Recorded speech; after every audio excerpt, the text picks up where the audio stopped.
toast and ahoy and g'day once again to ye mateys! I be Josh the Pirate, and it brings me a vast mountain of pleasure to welcome you once again to One Shot Wednesday! Happy New Year!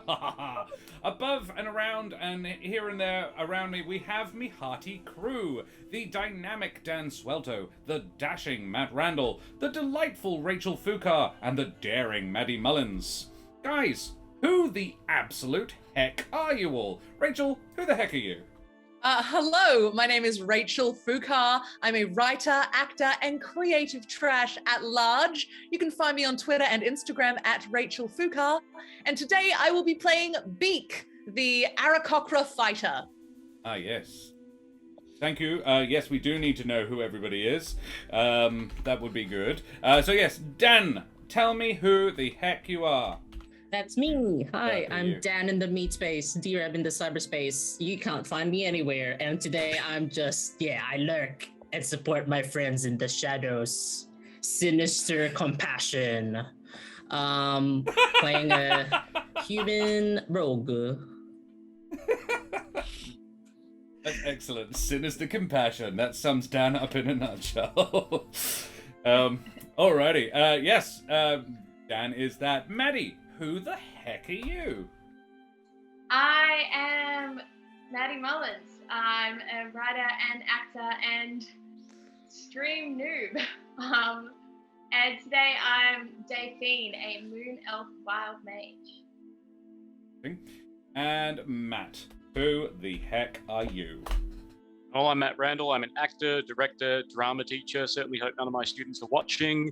I will be Mugborg the Half-Orc and Oath of Ancients Paladin today. Ooh. Excellent. Hi, GTG Vicky. Good to see you. Hi, More Evelyn. Hi, Thamior. It's welcome everybody. Thank you so much for joining us for this One Shot Wednesday. So today we will be playing The Empty Quarter. This is one of my, I humbly believe, my finest One Shot Wednesday to date. But these guys haven't played it, so let's. I must remind our lithe, supple, and sometimes unnervingly flexible audience to please like, follow, and subscribe to all the things. We have all the socials. Omi, good to see you, buddy. How are you? And you can check out episodes you may have missed on YouTube. Our YouTube is 100% caught up. I did it like last week. It was a big effort, and I'm about to make it not caught up again by running this. But you can go and check it out and subscribe. That would be awesome if you did. For any new eps that you may have missed, you can also check out the VODs if you miss bits of it. Well, mateys, may your fringe shows be well attended and all your skill checks be with advantage as we head tremulously at first and then with mounting heat and passion into the desert. The wastes of the Rube al Kali have long been thought cursed by the nomads who live on the outskirts. For more than a generation, all who have attempted to cross the scorching expanse have never been seen again. Our intrepid adventurers have been drawn here by rumors of these lost souls, the wealth they were carrying, and what might have become of them. Each has come for their own reasons, but upon meeting in Kalgar-Lee, a quaint little mining settlement on the edge of the desert, an alliance of sorts has been formed to get to the bottom of this mystery, and maybe earn some coin as well. It is the second day of travel, and the sun is reaching its zenith as they make their way up yet another dune. What do you guys do?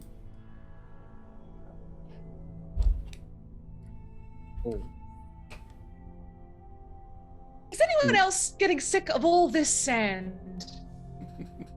It's getting in all of my feathers, and I've got to be honest, not a fan, not keen.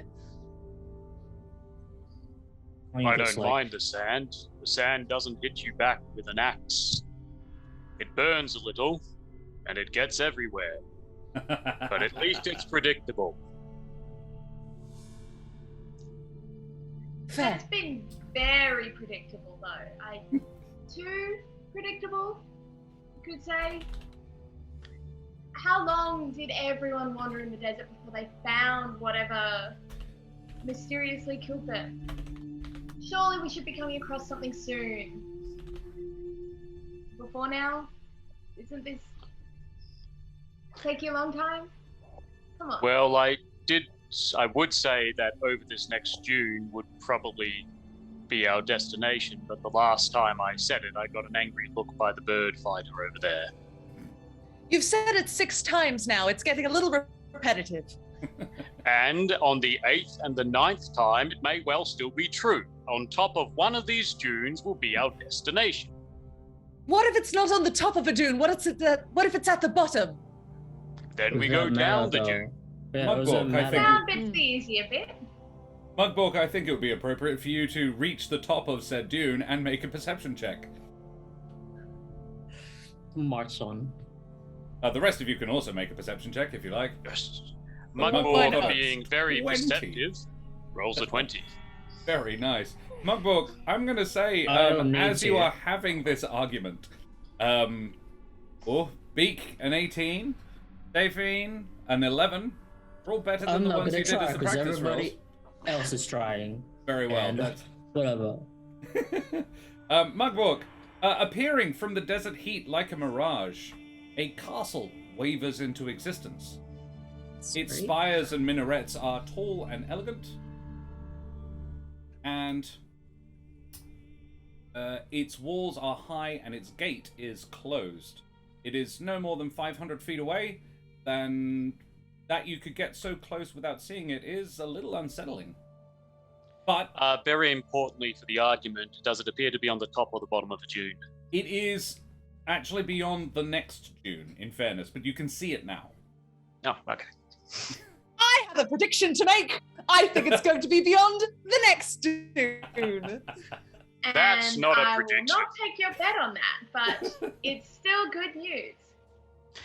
And technically, Mugborg was correct. We got to this dune and we can see our destination.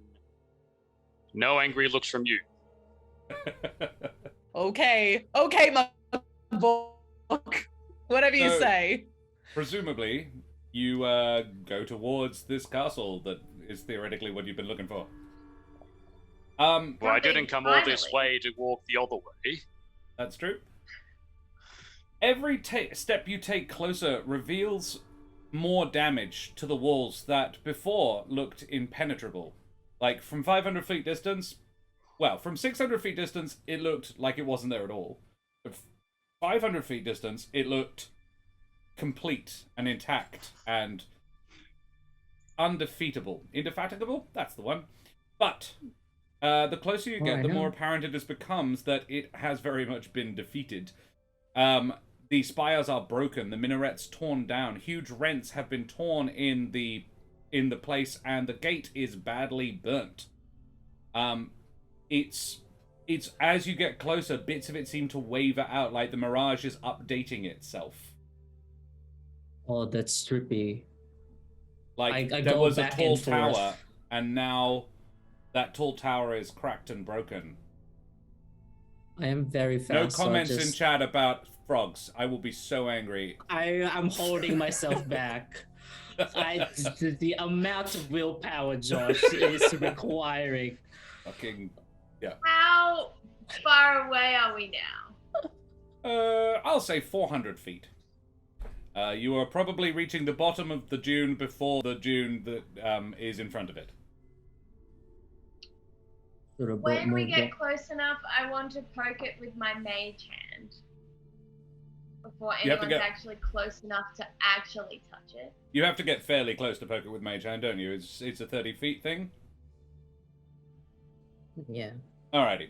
I assume we will eventually get Oh yeah, you'll definitely get close enough. Unless anybody stops you, you can walk right up to it. So, if Davine... What if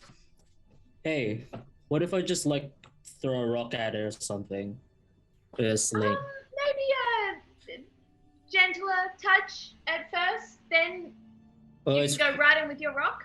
I can hit it from further away, that's all. But anything inside there will definitely be alerted to us being here if you throw make a good giant entrance. Rock. Why not? You're not a very good scout, are you? I do scouting. I'm all for the magic hand. Although I think a careful approach, given the ominous castle in the middle of nowhere. As we crest the next hill, I'd like to have a bit more of an inspection of the landscape. Since we can see damage on the castle, I want to see if that kind of damage extends anywhere further, or whether there's any sign of what might have caused it. I'll let your 20 from before pass through,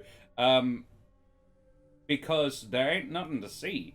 It is a giant broken castle made, I think that probably the only noteworthy thing about it is that it's made of rock that you wouldn't find in a desert. Like, think, like medieval granite, like European style castle, although probably a little bit sort of Transylvanian in architecture, but very much sort of a European style castle, European style rock in a desert where you don't find a heck lot of granite. So it's made of the wrong kind of stone, but around the base, sand, dunes, desert.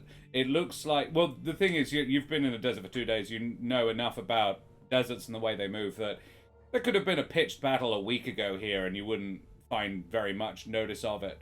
But I would say you'd probably be able to guess that nothing's happened here in a while.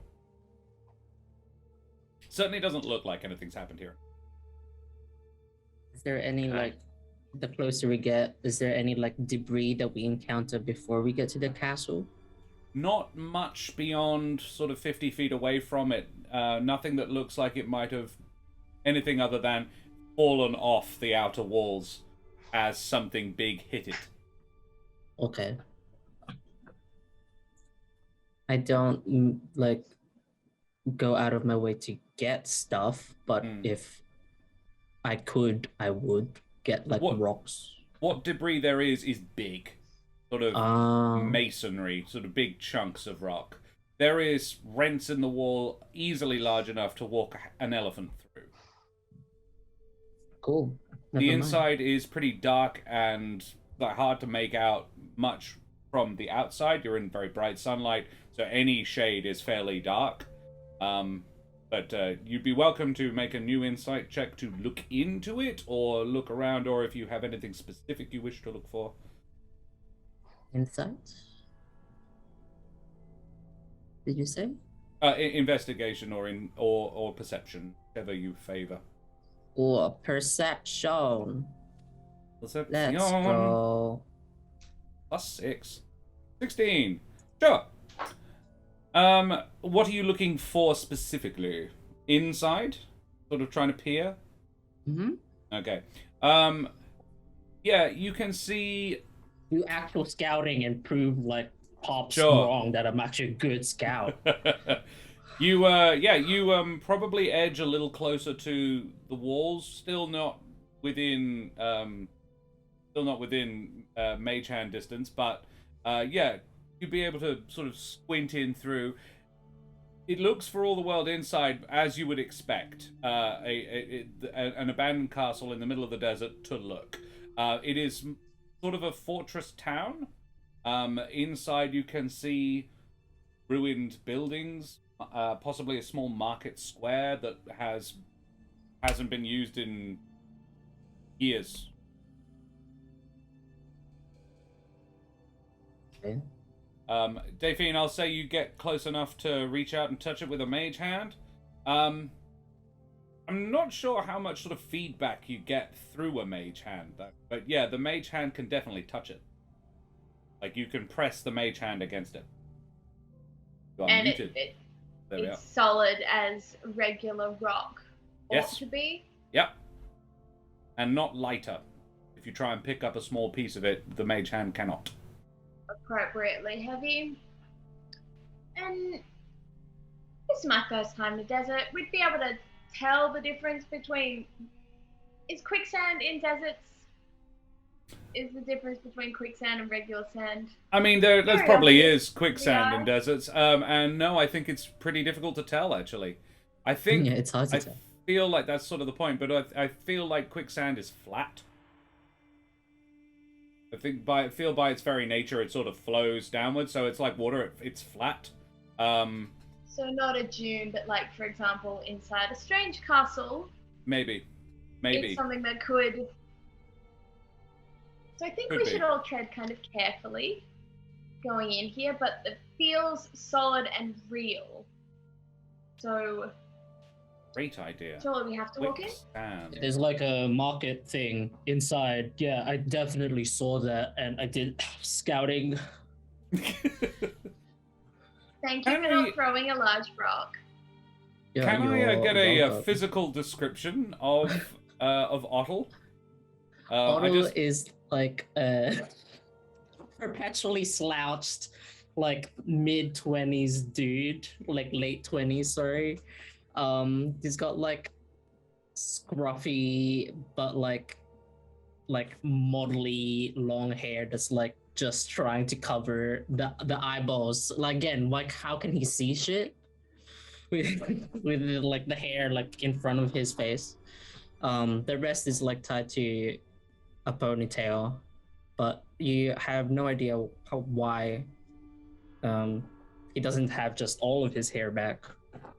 Aside from that, he dresses like a typical rogue. The last time I ran this, the rogue was a total edgelord as well. That's fun. First edgy character. And I had to go traditional edge. Sholvy? Yes, alright, cool. She's not edgy. Beak, what do you look like? I look like a very specific bird. I'm based off a kakapo. They're a green parrot. I'm a green parrot, kind of goofy looking. Yeah, but for the purposes of this, I can fly, but not very well. Yeah, chubby, green, goofy looking parrot. Amazing. Yeah. I adore that. Excellent. Mugbork, what do you look like? Fairly large as far as half go, old, starting to grey, fairly composed and still wearing worn and well-used armour. What's probably most notable about Mugbork is he carries a small satchel at his waist, and inside of that satchel is a squirrel that he talks to and will occasionally feed as he travels. But if you ask him about the squirrel, he tends to not respond. That's cute. Correct, Mortha. Jolvi isn't edgy, she is the edge. Is the edge. And what does can we describe Delphine and her mode of dress? So derpy. Well, light blue skin, dark blue hair, dressed in a kind of like accidental elegance, kind of like linen, like an elven backpacker. Excellent. Marvelous. So do these four colourful characters and their squirrel go inside? As the group's contemplating it, Mugbork moves through and, with very little grace, boots the doors open and begins to yell, "Hello! I am Mugbork the Half-Orc. That is not a play on words. It is simply a fact that my name is Mugbork and I'm a half-orc." Or does he say he's that not paying, every he's single not time? paying. Oh yes, and he's not paying attention to the fact that no one seems to be responding at the second. Excellent. You open, so the gates are rent and torn, but when you push one side open, the bottom third wings in. The rest of it is not attached, though a bit of it does collapse. But you can definitely bust open the door and stomp on in, and you signally fail to be responded to. You broke that door for nothing. The door was already broken. It's already broken. Maybe not for nothing yet. That this is still less nothing than we've had for a day and a half. So also learned that I can just throw rocks. No one's here. If throwing a rock is what you really need to do right now, then you can throw a rock. I'm itching to throw a rock, yeah. I'm not sure if I'm not sure if I'm more concerned of the fact that there's a big castle in the middle of the desert, or I'm concerned about the fact there's a big castle in the middle of the desert and nobody's here. Nor is there any sign of anybody having been here for some time. Well, we haven't figured that out yet. I'll look for signs of people being here. Please make me another Is there investigation. another level or a basement, or is it just the one level? You are also welcome to make investigations. It is very tall, the walls are quite high. You are on the ground level. As you walk through the gate towers above you, easily 100 feet high. Though you're not necessarily sure you'd want to go up on the walls because they don't look super structurally stable. Actually, as a stiff breeze wafts through, you see one of the towers sort of wobble. To sort of sway a little bit. Can I do survival instead? To not have to touch things any more than we have to, can I cast dancing lights to kind of illuminate the place a bit better? Yeah, I have no issue with that. Yes, survival would find different thing, but yes, you may. An investigation check. Beak, what are you trying to determine? Whether or not this place has been inhabited before? Or are you looking for other levels? Signs of recent inhabitants, specifically edible signs, but others if they're there. Okay. Yeah. There is almost no edible stuff here at all. You would assume, based on the fact that it's in the middle of the desert for no apparent reason, there was probably an oasis here. Like a freshwater spring. You find it.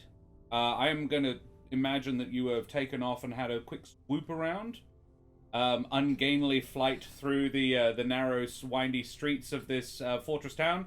You come across the market square, and at the center is a fountain that clearly hasn't seen water in... it could be years, could be decades, could be millennia. It is covered in bright tiles, like tiny little tiles, a mosaic. But yeah, the only pieces of organic material at all are the occasional piece of tattered cloth from a former awning and the occasional wooden pillar holding something up. Very little, maybe some ratty old baskets. The place is not full of sand, but there is a lot of sand around, but you can still see some of the floor up the center of any sort of street or pathway you walk down. You would notice, flagstones, slate flagstones. Oddle survival check. You were looking to determine what? Traces of people, like a movement, etc. No trace of anybody. Okay. You do, however, I say with an 18, you would notice another... You see up. Up is easy. But there is also a down. I would say you find a small basement. It's really just like a window, but at ground level. It's an entranceway into a basement of a small, of a building, of a home in the wall of the castle. The door, the building itself, the home itself, has no door, and it's just full of sand. It's like it was cleared out, like everything, that there is no even furniture in here. It's all gone. But the basement is accessible, and you can see some shelves in there. From the outside, Mugbook and Dafine, I would say you, while these two are doing their explorations, you wander up the main street. And you get to a... Here we go. The space within the walls was clearly once lavish and a beautiful place to live. Sadly, all that remains are wasted remnants. Rotten wood and mouldering cloth. Fountains that haven't tasted water in years. In one courtyard, an enormous rectangular basin over 50 foot long, paved with tiny blue tiles, a few of which have flaked off. This one is in the sort of the main courtyard of what you assume to be the door to the inner keep. And out the front of it is, a large... It's rectangular. It's about... It would probably be 6 foot deep at one end and about 2.5 at the other.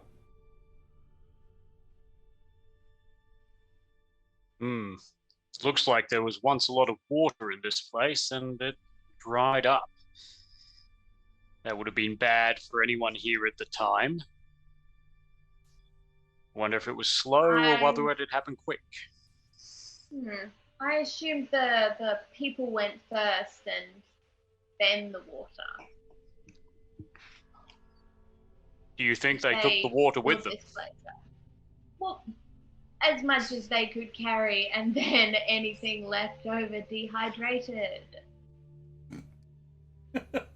It would be odd for the water to dry up, dehydrated, evaporated. That's the one. I speak 4 languages. Forgive me. But not intelligibly. Mostly intelligibly.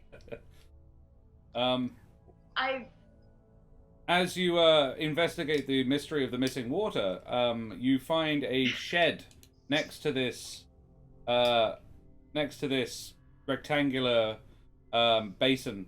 It contains a whole mess of pipes made of a you would guess possibly porcelain, because it's not metal. It's sort of a white porcelain, and if you tap it, it's sort of hollow. It's just a little wooden shack. It seems mostly intact. There is a large bulb, it would be made of steel, the bulb, and then all the pipes are coming out of it. There's a handle, a lever on the top, but beyond that, you couldn't possibly figure out what it does. Well, you could try to. You don't know what it... Could I figure it out if I pulled the lever? You can certainly try to pull the lever. The lever may once have had stuff written around it, but that stuff has long since eroded away. Mugborg kind of reaches out towards the lever, fingers kind of itching, tensing, and then looks as if he remembers a time where he might have done something similar and hesitates for a moment. He wants to have a look around to see if there's any animal life anywhere. Rats, insects. Oh, yeah. Make me a survival check, I think.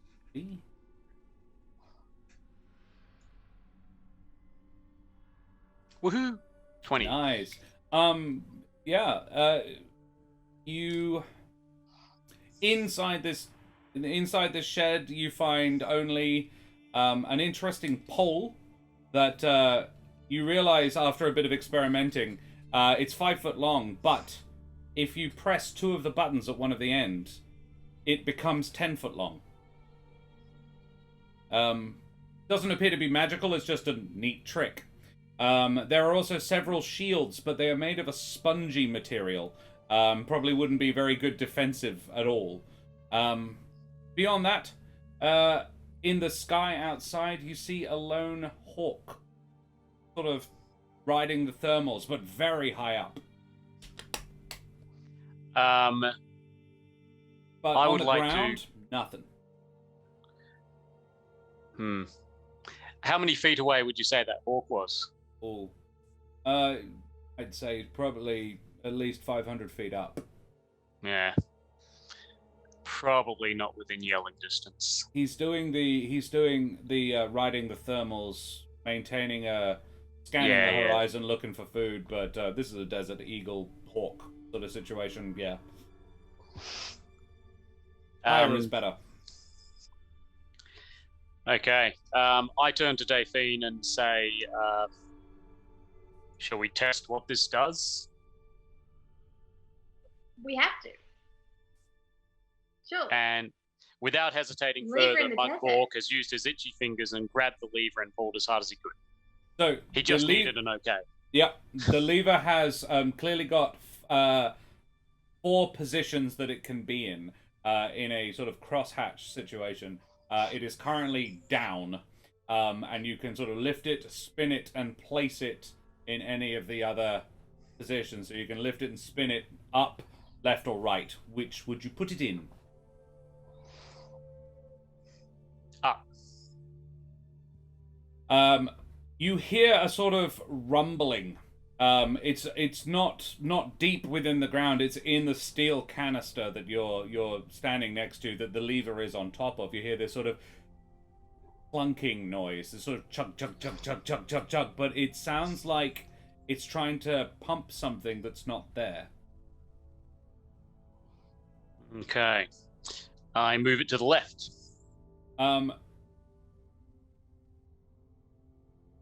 So this thing is in one corner. To what? How are you standing in relation to it? All right. Well, I'm trying to. Sorry, I'm trying to picture. Question. I'm trying to picture it. So it's in one corner. I've walked into the door, picturing a square room here. Yeah. Is it on? I'm looking into the room from the door. Is it on my left or on the right? It would be on the. It would be in the left-hand corner. There is pipes running out of it along the ground on the left of it, and on the right there is a pipe running up the ceiling. Okay. It would be to the left of the right of it. Yep. I move it to the left with the other pipes. Yeah. Very well. So you are standing on the left? Mm-hmm. Okay. Yeah. Then, yes, a burst of sand comes out of the pipe in the ceiling from the right-hand side. So you're not underneath it, basically, is all I was trying to establish. Yes. Yeah, this sand just powers down on top of you. And yeah, your action basically caused heard a sort of it's not a lot of sand. It wouldn't bury you. It would be irritating for your squirrel, but it would make you sandier. But yeah, you get a nasty, probably, I don't know, a kilo of sand falls out of this thing, and the chugging stops. However, the chugging was audible from, I would say, 50, 60 feet away. Beak, Ottle, what are you doing? On the shelf. Oh, you're going down looking at the shelves. Yeah. Very well. I'll make sure I have an exit strategy. Yeah. Then make me an investigation check when you go down into the basement. Beak, how about you?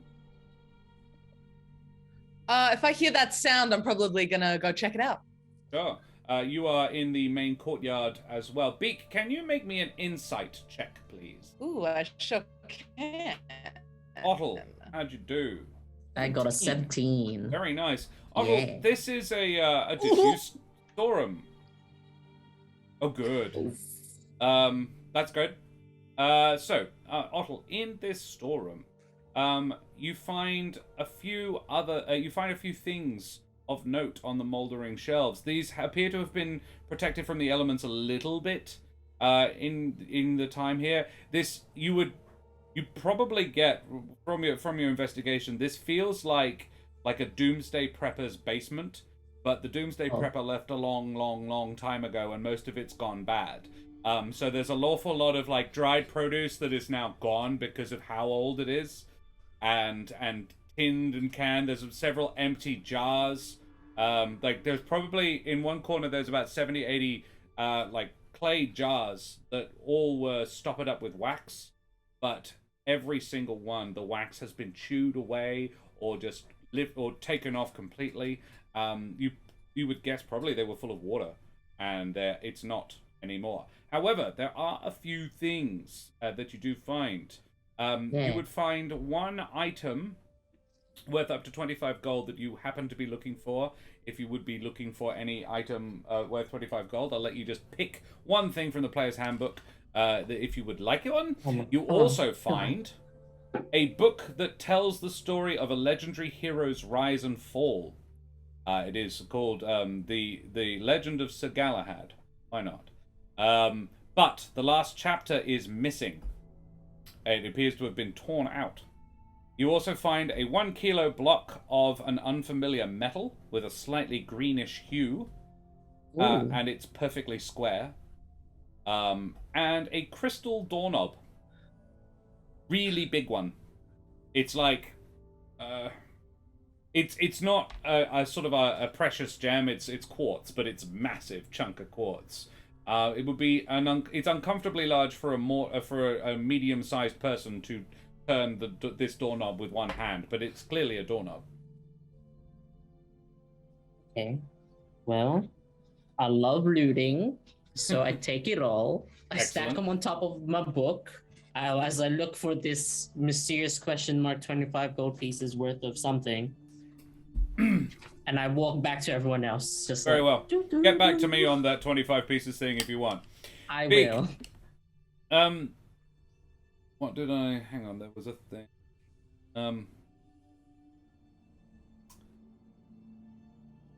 Nope.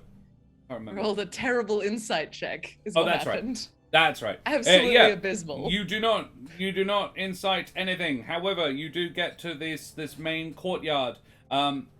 It was clearly once there's like raised planter beds for trees and plants, but there's nothing in them. There are a couple of like dead trees, but they have been dead for ages. It's really just the main trunk. Everything else has been broken off. I will say when you get there, you get just a quick flash of what this place would have looked like in its heyday. It's like it superimposes itself on your vision just very briefly, and you see the rectangular basin full of water with youthful humanoids swimming in it, the trees are lush and beautiful, all quite manicured.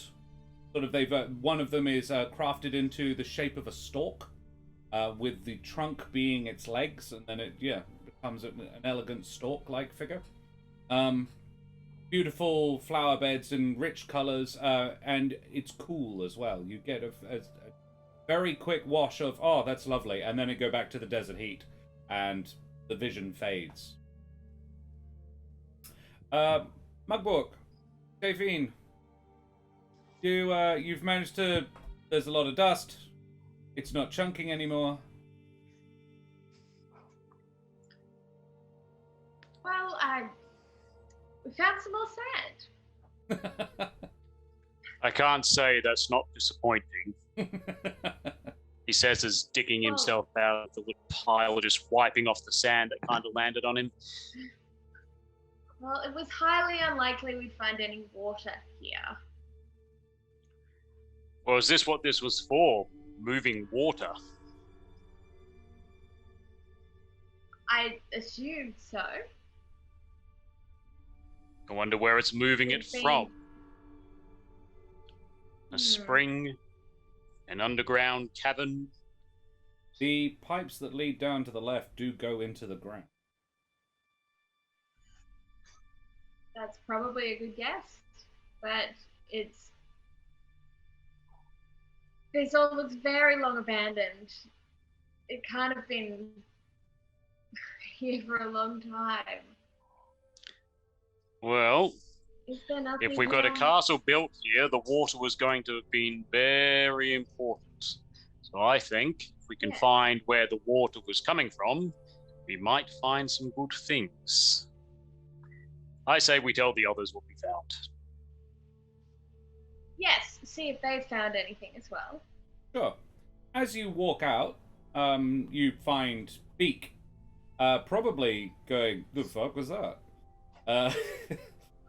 How would you react, Beak? Sorry, I didn't really give you a chance. Just very befuddled, and hoping to find one of my more magically inclined friends, because... The other thing you noticed, the main doors to the castle, when in your very brief vision, were open. They are not now. They are closed. Oh. And they are the only things that look the same. Everything else is decayed and withered and dried up. The doors look the same as they used to. They're now closed, but other than that... I'm gonna take a closer look at those doors. Well, So yeah, as you guys come out, you see Beak strolling up to the main doors.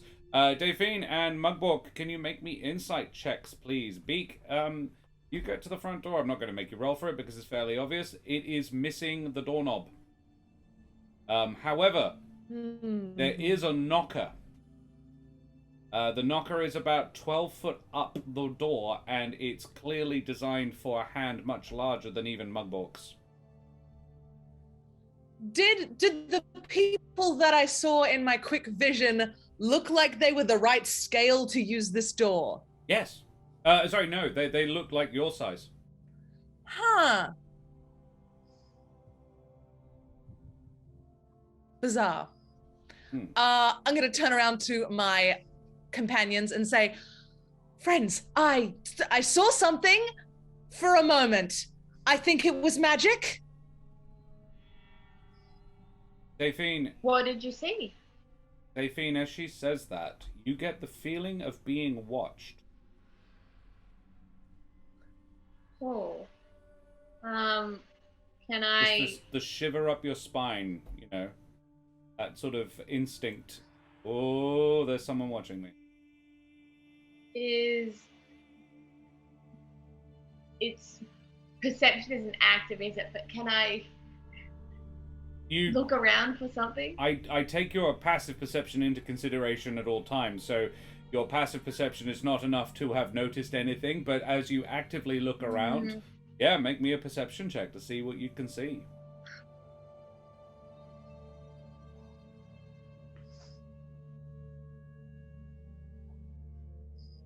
Ooh, love it.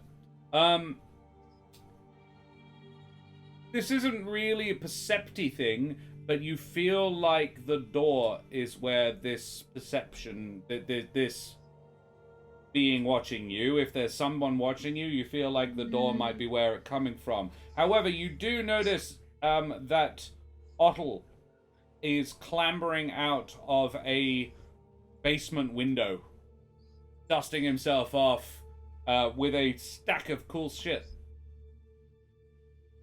Possibly in his bag, so he's not telling you, but he doesn't look like it. Dan's miming having stuff in his arms.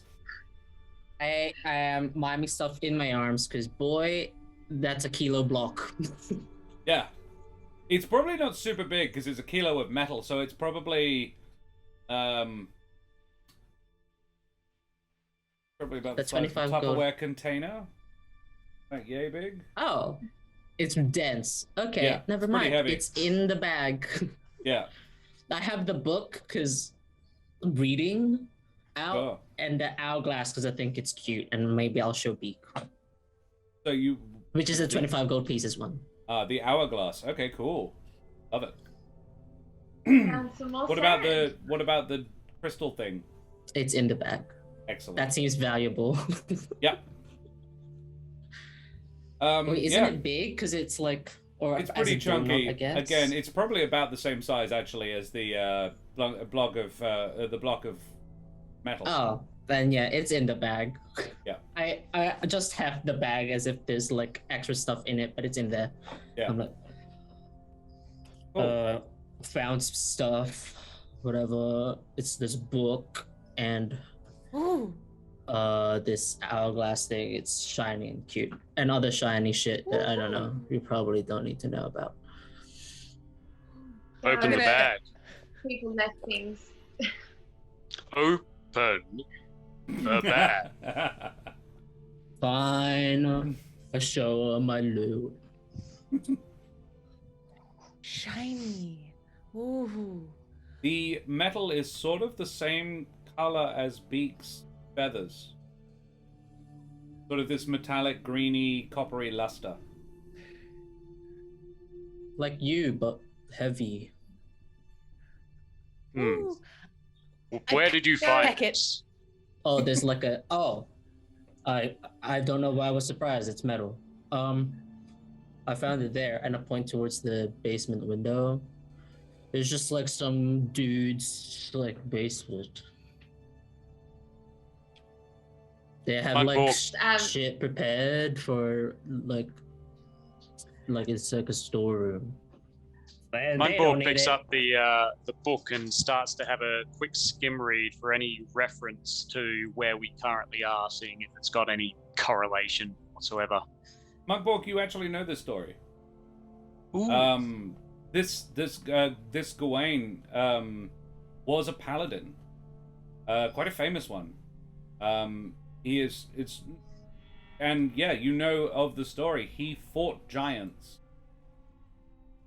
He led the charge at the Battle of Biggin Hill, which was against a very nasty hill giant tribe. Sorry, not hill orc. Hill giant tribe, and yes, he famously slew the chieftain. Right. Okay. But no, it does not contain any references to a. Well, it contains a reference to a castle, but clearly not this one, because you know where that castle is, and it's not this. Okay. But interestingly, the final chapter is missing. I saw. You saw what? So what? I saw a vision of the people who lived here, and they were us-sized. And this door, big. What does it mean? Big door, little people. What It means there's a big person and there were little people. Yeah. Do big people and little people usually live together? Do big people and little people get along? That's nice. I haven't met a big person. Me neither. You are Mullins incredibly pretty big. closed-minded. Whoa. Oh, I'm sorry. I'm talking You're to right, the they were bird. probably friends. My Well, village was is the- all birds. Oh. Did big Can birds and little birds live together? I've never met a big bird. Oh, In fairness, Beak is a fairly Can I large bird. investigate the door? Yes, you may. Please do. Can I get right up close to the door, my hands, my mage hands, Yes. see what's going on there? Make me an Arcana check, please. 4 time. Intelligence? Yes. Oh, no, sorry, there's a button for that. There's a button for that. There's a Whoa. button for that. What did it do? Did it do it? Did you do it? Said 19. 19. 16. Yeah. Very nice. Okay. I don't know why it hasn't popped up, but there we are. Never mind. Cool. Yeah, 19. You can feel there is a spell going on the other side of that door. An active magic spell. And it's not like... I would say with a 19, you even get that it's not... Whilst it's not new, it's not ancient. The magic feels fresh. In fact, the magic feels vibrant. Ooh. The What? door itself is not magical. But something cast on the outside. However, pushing it notices that the door also it doesn't want to move. Ah. It is locked. There were still enormous holes in the walls, though. Which... The door itself is solid. And you notice that but the walls. the inner keep is 100% as well. It has not been broken. This part of the castle is actually intact. You might be able to get in from higher up, but if you were to go up and around and so forth, scout around. But this door is, and it's 30 feet tall. This door. How high is the doorknobby bit? The doorknobby bit is about 10 feet up. Well, yeah, 8 or 9 feet up, and then there is a knocker another 3 foot above that. Can I try to turn the door handle with my mage hand? Yeah, I mean, it requires quite a lot of strength, doesn't it? To Also, you need this, I think. yeah, there's the square peg sticking out of the door without a door handle on it. But yes, if Otto produces the door handle, then Oh, There you go. Surely Yeah, it's on the ground with the other poured out content at the moment. Very well. You got more my shit. You, Can we hoist it up? yeah, it's only about 9 foot up, so, yeah, a taller human could easily reach it. Or Can do it. Or an Aarakocra who can Or fly. He can do it. Yeah. Beak gives a flap of her wings and plonks it on. Unfortunately, turning it whilst flying might be a bit difficult, but yeah.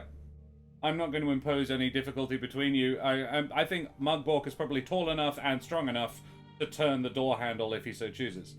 Well, then he does so. Very well. You open the door. The space within is pitch black. Oh shit. Hurts my genetics. Can I? So even for dark vision, it's pitch black. Yes. I think this might be magical dark. Can I try my dancing light again to see if it can? You may try that. You Penetrate. move one of them in, and immediately it disappears. You can still feel it's active, but you can't see it. Well, Definitely part of the spell here, but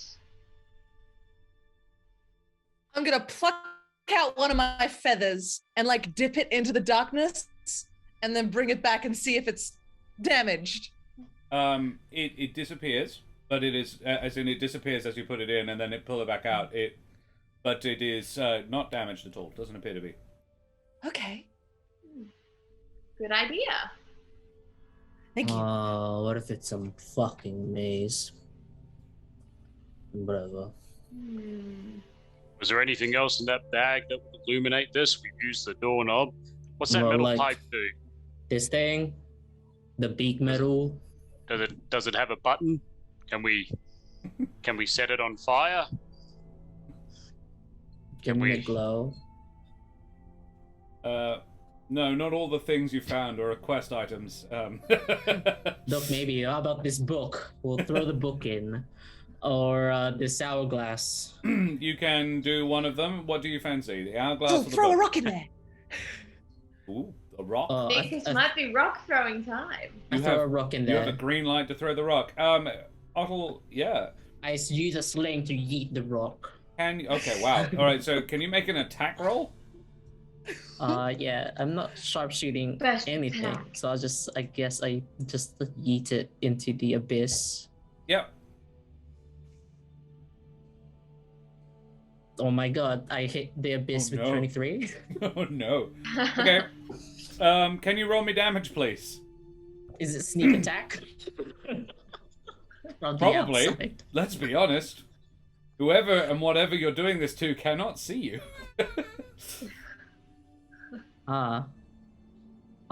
Yes. 10 points of rock damage. Do you want to roll in a perception check, anybody, to see if they can hear? I Yes, would what did I really hit? like to. Yeah, Mugborg will as well. 17 for I Mugborg. assumed that I 21. couldn't in the dark. You might be able to hear 19? something though. Yeah. As a rock aficionado that has thrown rocks at many surfaces, what Yeah. kind of... The rock, you swing your sling with great acuity. The rock sails in deep into this this room beyond, and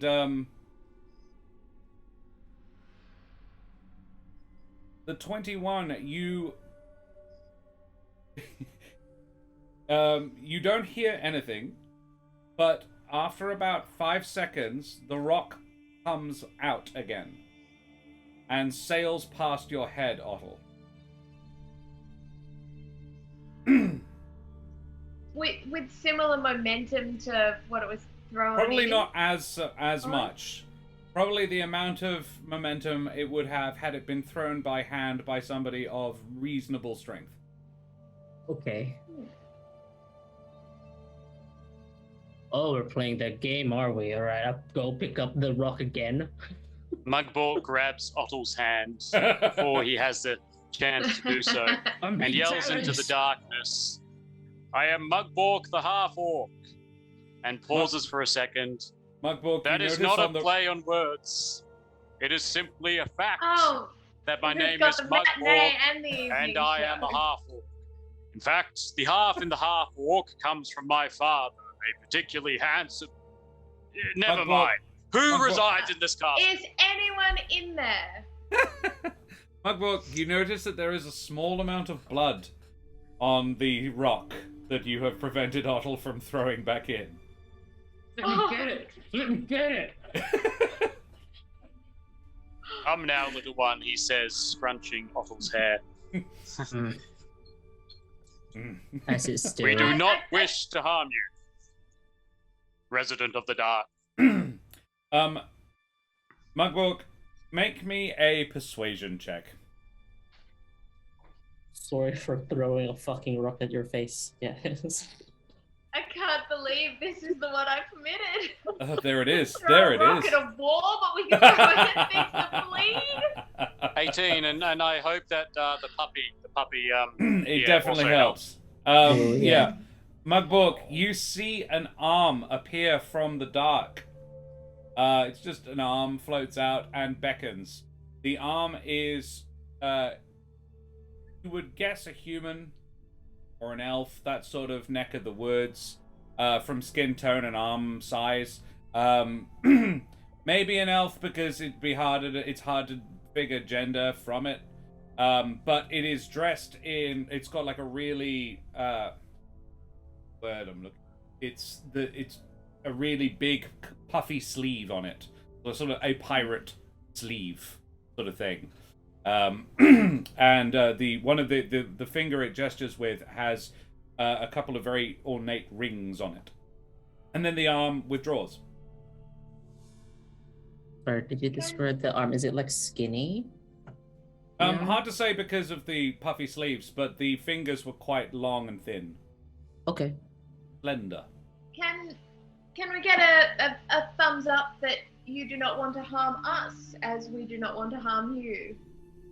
You see a thumbs up come out, and then another beckon. Well, that seems pretty clear. Yep, definitely not suspicious at all. One can lie with a thumb, but I've never seen anything like this. Get my rock back angrily. Put it back. Rocks are hard to come by in the fucking desert. I think we have one of two choices. We turn around and go back into the desert, or we go into the darkness with the strange hand telling us to do so. I think we should go in. What if you just peek in? What if it's just like dark here, but it's actually, you can see shit like after the dark? Go scout. Mugborg gives Otto a shove in the back towards the darkness. I continue to slouch because the darkness is my ally. You merely adopted the dark. You do that. Yes, Whatever. and everyone dies. Not yet. I belong in the dark corner of the tavern. So, you do that. yeah. And as you enter, something happens. Inside, you are assailed by light and sound. A party would seem to be in full swing. Revelers are dancing, servers are dodging around with them with trays of drinks, and everyone seems happy and very much alive. That's almost disappointing for Otto. Only Otto can see this, Beak, I'm afraid. Beak is Rachel is acting like Beak can see this. Beak cannot see this yet. All the rest of you, it's still black. You see Otto go into it, and Otto's like, it's a full-bore party. Can they hear me? Can they hear my unearthly scream? So you go in and there is a high-pitched wail, and Otto comes back out. What did you see? Revelry. So much of it. Somebody's having a party in there. And they invited us. I guess. That's true. We were invited twice. Whatever. Really. Yeah. We must go. Okay. You go first. Okay. Go in. Beak and Me Delphine, you go in. I'm assuming Mugbork as well. Yep, grabbing Otto by the shoulder to bring him in. Very well. There's We do that. there's like pressure as he's like resisting, but it's not enough. The hall is richly appointed with adornments of cultures beyond counting. The guests are similar, all decked out in the finery of hundreds of nations, much of it not matching as well. As in, it looks like, at first thought, like a diplomatic dinner with people from all over the multiverse. But on second look, a lot of the outfits don't match the people wearing them. There is race, culture. There's a lot of clashes. There's sometimes even gender. It just doesn't make sense this way.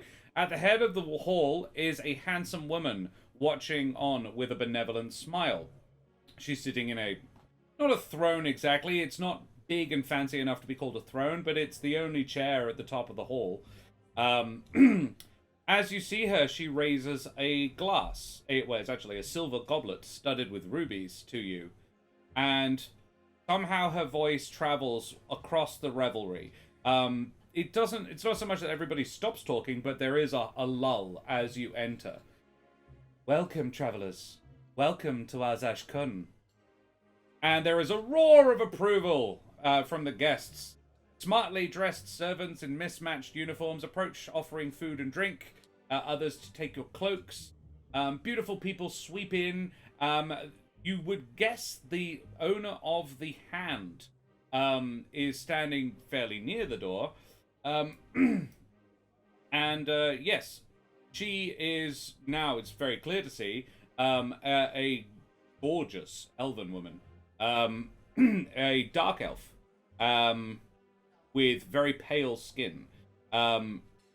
Who is wearing, yes, the big puffy sleeves, the whole shebang. Looks not unlike a very fancy Jack Sparrow. Except that it's a woman. She flutters a fan in her other hand and looks you all over. There are loads of others, though. Beak, you are approached by a woman who at first you thought would be her twin, you would guess. This one wearing it looks like the traditional warrior garb of an Amazon tribe.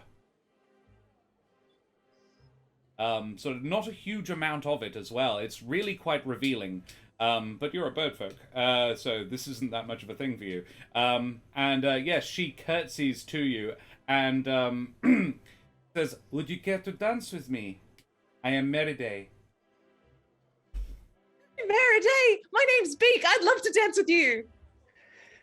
Meriday sweeps... And I flutter my wings a little bit in a flourish. Ooh. Meriday sweeps Beak off in a dance. There is a significant portion of the hall.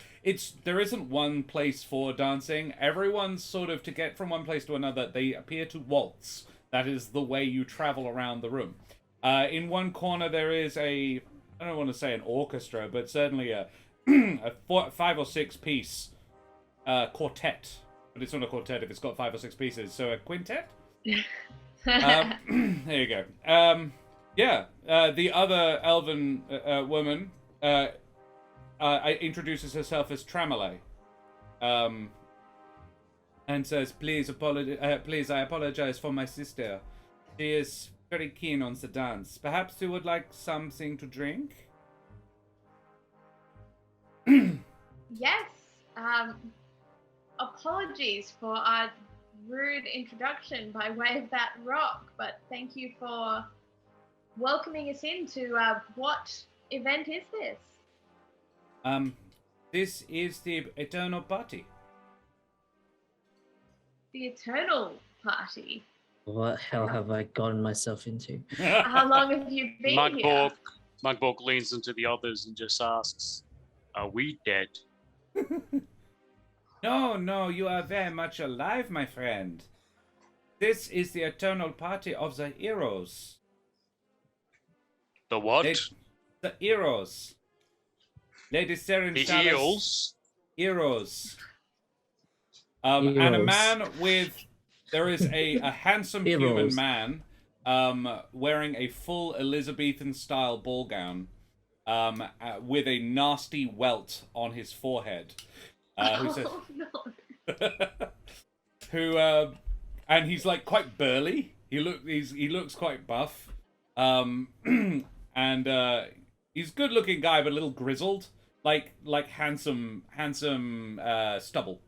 And says, "She is saying heroes. You are. This is the party of the heroes." Well, why didn't she say that? She did. Her accent is a How- little difficult. How long have you been here? The time here is hard to track. I am Rommel, and he curtsies as well. Like got the full flowing dresses as well. And says to Delphine, "Would you honor me with a dance, mein lady?" I would, of course. To the gentleman, a small halfling approaches, as in, saying a halfling is small is a little redundant. A halfling approaches you. He is dressed, what haven't I used yet? He is wearing full plate armor. But he is carrying a huge tray of drinks, he's got it perched on one shoulder, and it's easily wider than he is. And he's quite chunky boy. And he comes over, and on it, it's not just like loads of glasses of wine. It is loads of different things. Every beverage on it is different. And he says, "Hello there! Can I offer you anything?" I'm like hanging on to my hood for dear life, like trying to like hide myself from everything. Whatever is the strongest you have. He says, "Oh, this will be that then, sir," and hands you a tumbler of It's a green fluid. It's only about half full. It's a beautiful crystal tumbler. The green fluid has a slight foam around the edge. And yes, he says that should do you, young sir. Thanks. How came you to the party? The door. Well, I noticed the that. door. Rommel felt your entry quite well there. Don't worry, he doesn't hold a grudge. Often. Okay. Also, we've been raided. Raid! GM's Workshop, thank you so much for the raid. Thank you for joining us. We are playing One Shot Wednesday. We are playing The Empty Quarter, the Rube al Kali, which is a real place in the world, though the Castle of Azash Kun may not be. Well, actually, the Castle of Azash Kun is a real place in the world, but not necessarily this one. As well. Yes, thank you for joining us. We are also dangerously close to 200 followers, so if you smash that follow button, that would be very appreciated as well. What were you guys up to? What were you doing? So yes, Beak, you are dancing around with, I believe I said, Meriday. She is an excellent dancer, and she is very flattering about your abilities as well. Whether or not they're any good, she doesn't seem to care. She just likes dancing with you. Do you say anything to her? This is a really nice party in a very strange place. I don't understand it, but it's fun. Everyone looks pretty. She says, "Oh, everyone is beautiful here. Hopefully you pass the test. Then you What will stay test? forever." Lady Serenshala's test. What's the test? Oh, that would be spoiling it. Oh, Would you like to meet her? sure. She is very kind. and she waltzes you over to the lady sitting at the head of the room. I sort of wave to my friends as I go. I'm like, yeah. Yeah, Beak is having the best time. Ottle is having the worst time. Ottle, you take a sip of this green foamy Hold on, liquid. I check if it's not fucking poison. Oh, it's definitely poisonous. It's whether or not it's like lethal. I check whether if it's lethal. Does it do the job that I want it to do? It will definitely do that. How do you determine whether or not it's gonna kill you? As much as I like to think that I would try and coerce the squirrel into drinking it, I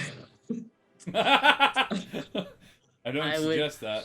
I won't do it because last time I did that, Mogborg got really mad. But I will, I guess, just do a taste test. Okay. Dip a finger. Yeah. It's not acidic. Yeah, it's not gonna melt my fingers off. Yeah. Not, it's strong, basically. It's extremely strong. It's sort of blow your face off strong. Great. I will drink it. It's not a pleasant beverage at all. I mean, you can determine this. If he's a fan of heavily malty, like really malty whiskeys, then Ottle is probably in for a decent time here. But in all other respects, probably not. I feel like Otto does not like those stuff, but definitely drinks them because it's edgy. Right. Sure. And makes a big show of liking it. Yeah, but he's not doing it right now because he's assaulted with so much joy. Joyous merriment. Delphine, you are dancing with another elven woman, Tramelay. Do you want to talk to her, say anything? She is... Are you a good dancer, Delphine? I think I am. Okay. I have no issue with that. Sounds great. I have lots of dancing experience in my past. Can I lead? You may lead. You are leading. She is happy to have you lead. And you do a great job of it. I'm not even going to make you roll for it. You are dancing up a storm, and she is very impressed. So, how are you enjoying the party? Very much so. Tell me more about yourself. Said, oh, I have been here so long. My sister and I, we were wandering through a jungle, and then we found this place. And we came in, and the lady was here, and we chose to stay. Who would not want to stay with all these beautiful people? Yes, it was a choice. The lady offers all who stay a choice. And you came from a jungle, you said? Yes, deep in the jungle we found this lost castle. Did it look like it was falling apart when you found it? Very much so. At first, it seemed beautiful, full, implacable. And then, nothing. All broken, torn, like some giant creature had torn it asunder.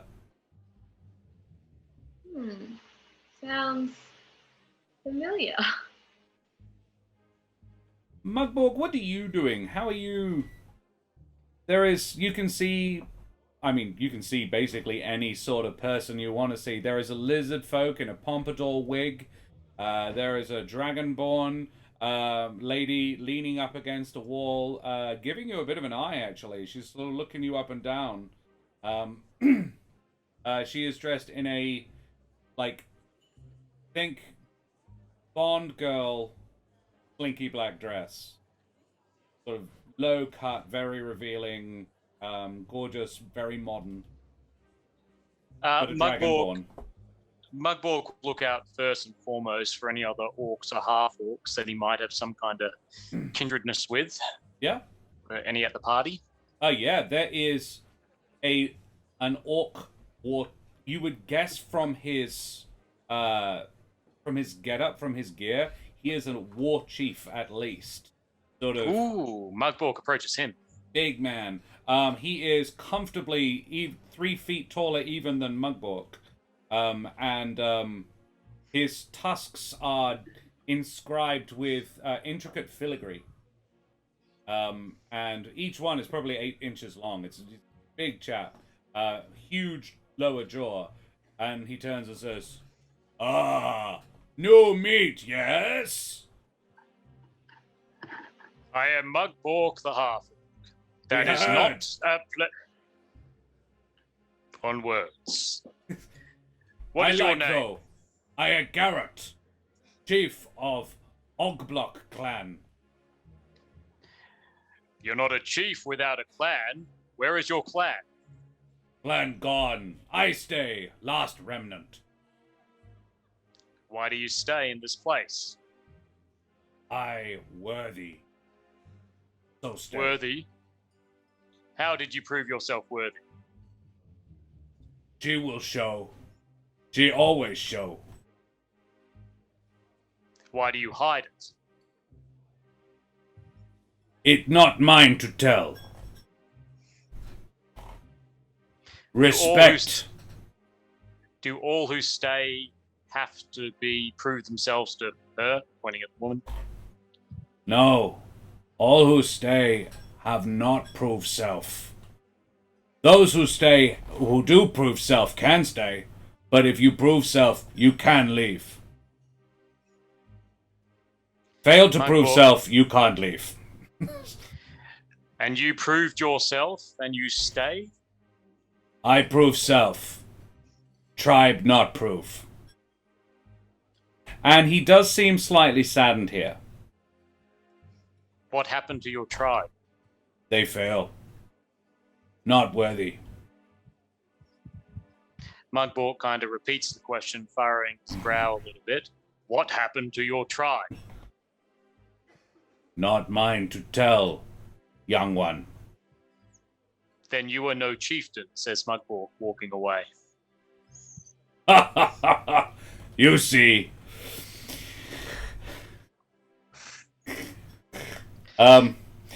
Beak, you are presented to Lady Serenchala. Hello, it's lovely to meet you. My name's Beak. Well, it's not actually my name, but people call me Beak. Hello. Hello. What is your name? I'm happy to call you Beak if that is your most preference. people can't pronounce it. Please, try me. Okay. You may describe it. My real name is Screw. Oh! But people usually call me Beak. I understand. Most of them would. It is a pleasure to meet you, and then she perfectly pronounces your real name. And does it with the same sort of physical inflection as well. You have such a good accent.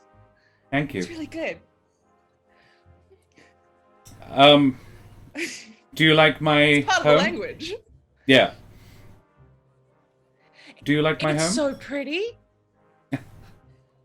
Thank you. I recreated it myself. All memories, you see. Memories of what? Other times, other places, other people. All lost now.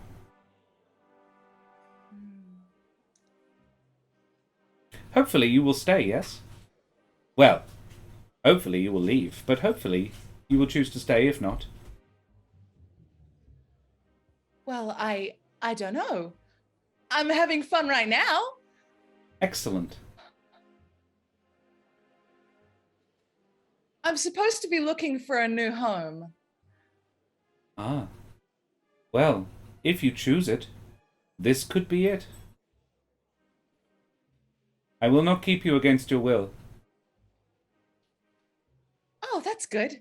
I don't like to be kept places against my will. Good. Neither do I. I am keen to talk to you more. Oh, Meriday said there was a challenge. Oh, I want to talk to you too. There is a challenge, and I would love to talk to you more after the challenge. But for now, please, dance. I believe Meriday wishes to continue. Or indulge in one of the other vices here. We can cater to just about anybody.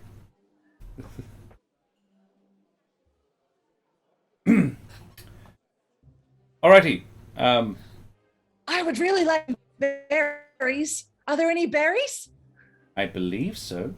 And then she gestures over to a table that, for all that you could have noticed, maybe it wasn't there before. Maybe it was, you just hadn't spotted it. But there is now a table overburdened with fruits of various sorts. This is a great party. I'm glad you like it. I hope your friends do too. I would love to talk to you soon, my dear. A pleasure meeting you. And then she does your name again. And Meriday swoops you off towards the berry table. Ottle, your beverage, you good? Are you just hanging in the corner? I'm judging all the joy. I pick a good corner to judge. I get an acquired taste for it. I'm trying to deny that I'm having somewhat fun. Okay. I'm going to say, Delphine, you are dancing as well. Do you want to continue your conversation, or do you want to find a new dance partner? What you would like to do? I like this dance partner, but I'm curious about how I feel like I'm remembering other people's conversations as part of my own. I don't think I actually know about the being able to leave and not leave yet. When Seren Shala speaks, anybody who wants to can hear her. I'll say that. So you've at least heard what she said. And I imagine what the orc said was fairly audible. Yes, that so everyone who is here has chosen to be here, but yes, some people wanted to leave but weren't able to, and are now no longer anywhere. Tremolay.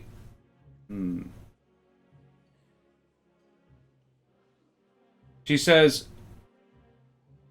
you take the challenge, and succeed or fail, you are offered the opportunity to stay.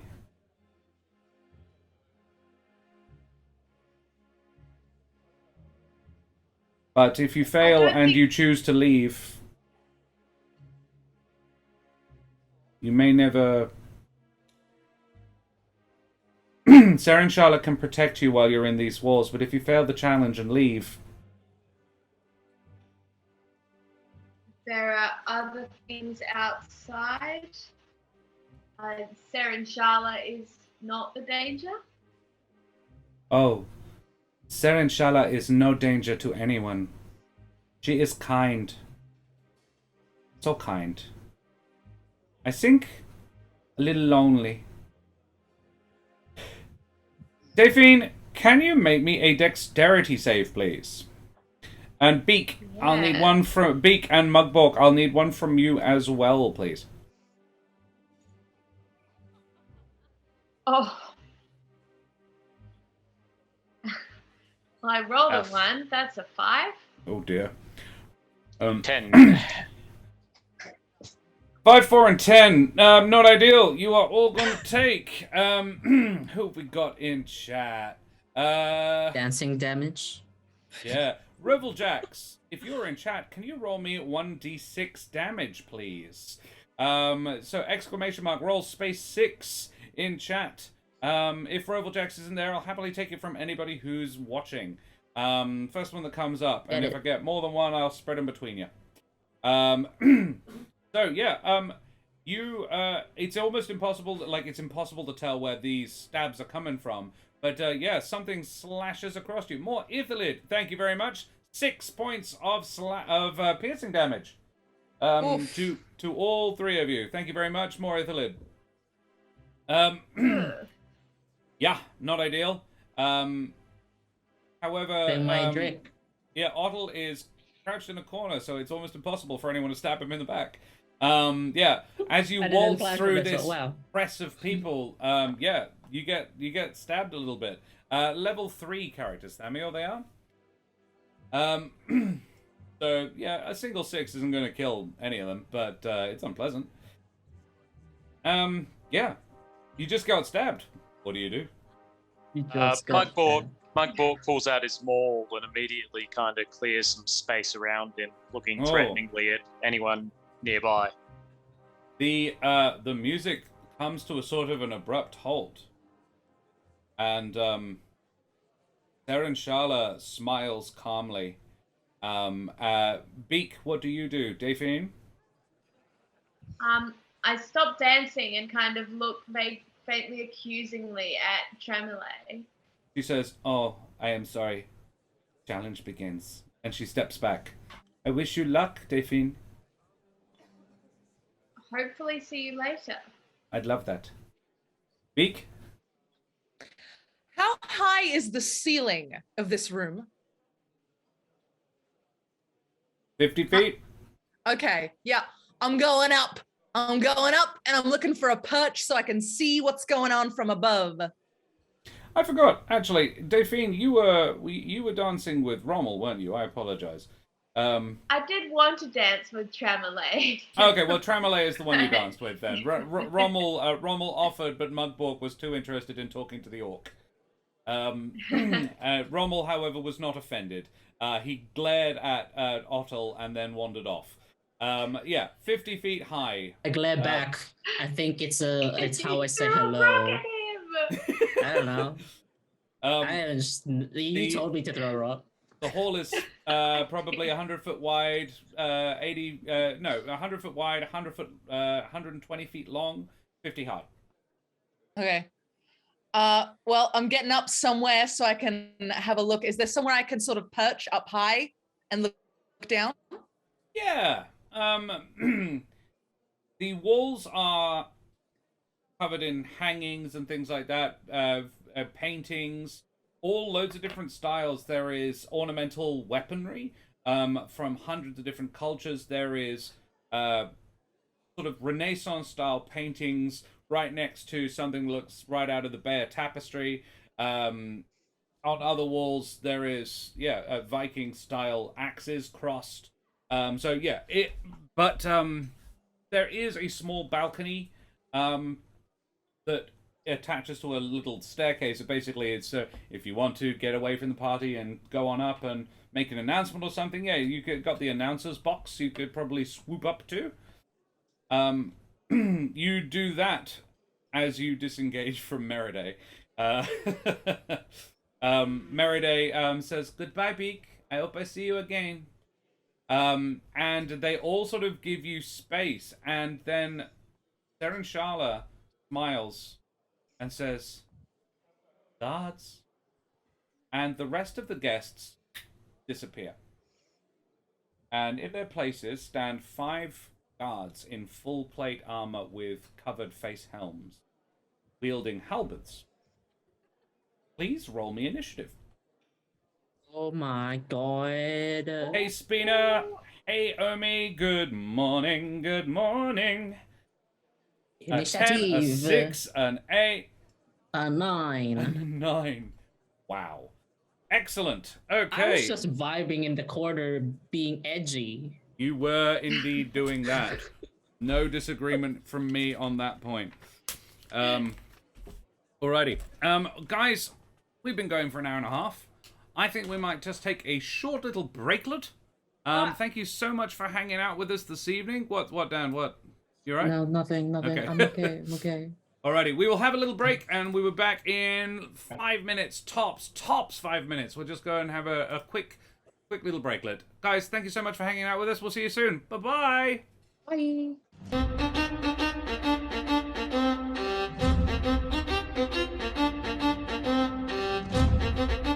Aston Ahoy, once again, mateys! Told you we'd be quick.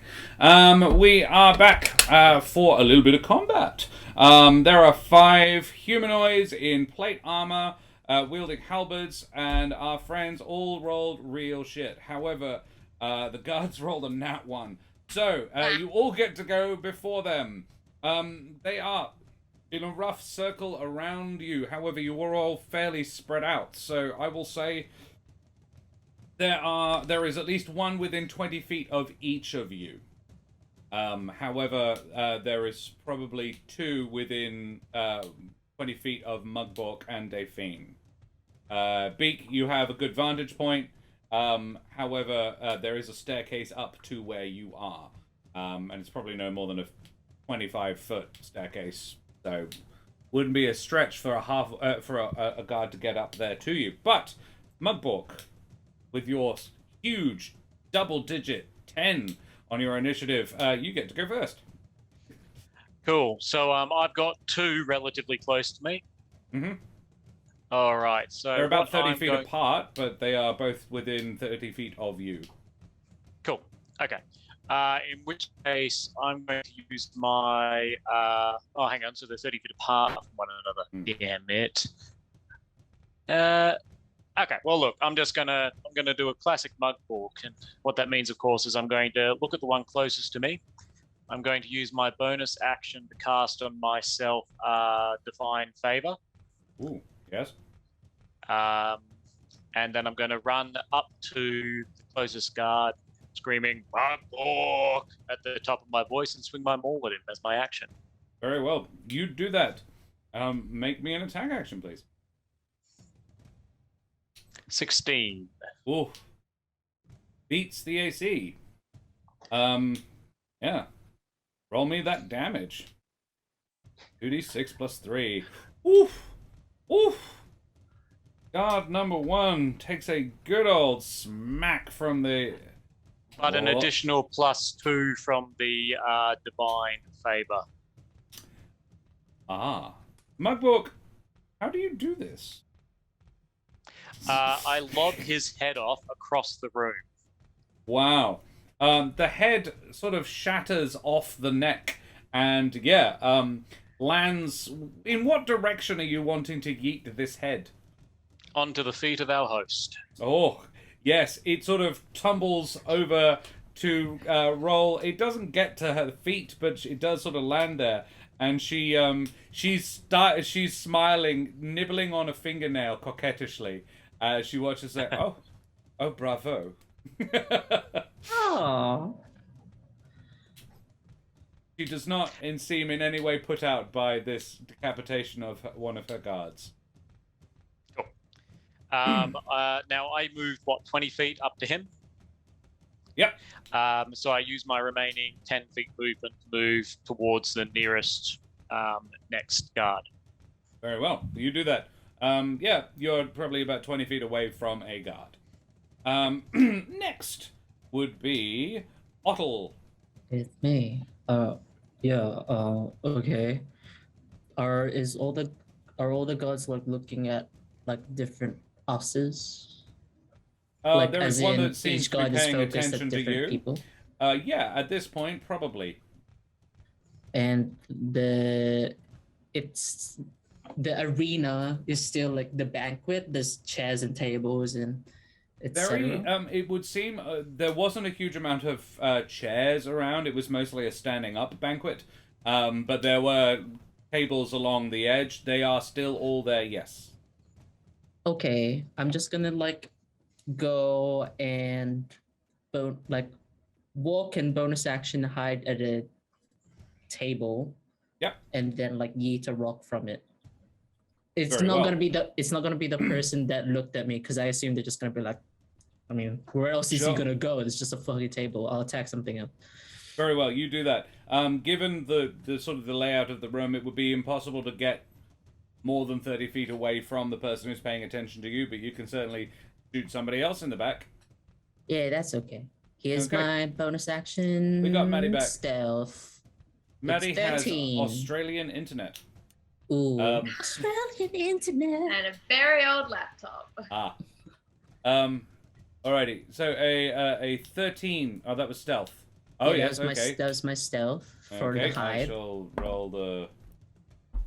that is a crit success to see you, though. Ah, shit. Well, that's okay. I will sharpshooter the fuck out of that person anyway. Yes. Oh yeah, Sharpshooter. we've got new emotes, guys. I don't know if you've noticed, but to our subscribers, you may use the Nat 20 and the Nat 1. Does a 7 hit? No. Oh, good. Not so much. This is the one that was looking at Delphine, and a rock with a small amount of blood on it flies over the guy that's looking at you, Delphine's head, but does not hit him. I continue to pull my hood up blood on the and rock yet. hide. I end my turn. Very well, you do that. Beak. Your turn. All right. I take my 2 hand axes in hand. I see whichever one of these guards is looking at me, and I swoop down towards him. Smack him with my axe. I don't think Siri was barking at you because I'm wearing headphones, but it was still an excellent response. Good. Yeah. Oh, and I roll like trash. Oh, that's rubbish. Yeah. He sees you coming and goes like, ugh, and steps to the side as you crash past him. But you have because you're dual wielding him, so you can offhand attack Rachel with her offhand. And smack him with the other axe. 1 attack per turn? I don't think so. That's a bit better. Oof, that is a bit better. Yes. All right. I'll tell you for free, a 23 does beat his AC, yes. Oh, good. That is good to know. I mean, you don't want it to not beat his AC. Or 3 hold points of damage. Mm-hmm. An enormous 3 points of damage. Look, he is now not as healthy as he once was. As you clock him a good one with your offhand. Yeah, you do that. You're a fighter. You have axe and surge, but you don't have to use it. What manner of fighter are you, actually? I'm a defensive fighter. That's the one I chose. Oh. Excellent. Yep. I think that's the end of my turn. Excellent. Alrighty. Splendid. Delphine. Can I ask how many are close to me? There is one about 20 feet away from you. The rest are between 40 and 80 feet away from you. And how close are my companions? There is one about 30 feet away from you, and the rest are between 60 and 100 feet away from you. No one within easy supporting distance except probably, I will say, Ottel is about... Yeah, Ottel's probably the closest. Ottel's good is like peeking up from the table he's hiding behind. I was more thinking if I cast a more area sort of spell, am I going to get people I don't want to get in it? Probably not, but where these guys are positioned, you would struggle to get more than 2 of them, as long as you've got a radius of... If you've got a radius of 10 foot, you can get 2 of them. Maybe it's not a, I was looking at, oh no, sorry, this is 1. Okay, I cast Frostbite on the one closest to me. Very well. And... Is that a save or an attack? That is a save. Ooh, okay. Ooh, a 9 on the dice. Which means it's a 9 because they don't have very many pluses. So, probably fails. Died. Got an Eldritch Knight again. Yeah. Yeah, Rachel, what subclass? A Champion, good question. From what I saw before. Champion? I think yeah, champion I think fighter. so. Oh, Yes. cool. Hang on. You're a champion fighter, and you got a 19 to hit. Oh yeah, you would crit. Then champions. Ooh. That's all right. Cool. Yeah. What did? So Rachel, you crit with that second attack actually. Oh hell yeah! Fighters crit on a 19. Champions crit on a 19. reasonably confident. I think that's the basic level ability. It's been a long time. So roll me another d6 there if you like. Maddy, I'm pretty confident they failed their save with a 9, so tell me how much damage you do. Roll that. That is 1d6, that's 2 damage. And a 2 from it has disadvantage on the next weapon attack roll it makes. That's probably for the best. It takes 2 frost damage and is now disadvantaged, which is good cold. Because it's going to wander over to you and try and attack you. I thought about as much. It got a 4 on the dice, which I'm pretty confident isn't going to hit you. Congratulations, because the other one was a 15, so that's good. Well done. Ooh. Nice use of a spell. Beak, woohoo. The one you just stabbed extra good, but not particularly well. Yeah, 2 1s on a crit. That's rough. But that's rough. Hey, I was the one who gave you the crit. He is going to try and stab you. A 19 on the dice. Oh yeah, that's gonna hit me.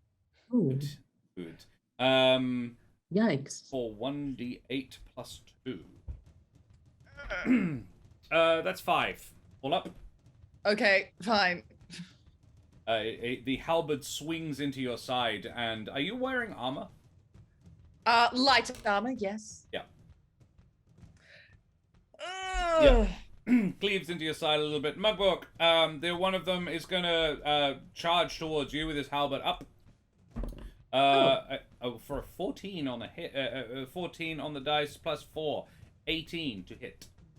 Yep. Matty. 1 on the dice. So 3 points of halberd damage to you, sir. And Ottle, the one you didn't shoot, is gonna he definitely spots you. But he got a 2 on the dice to attack you.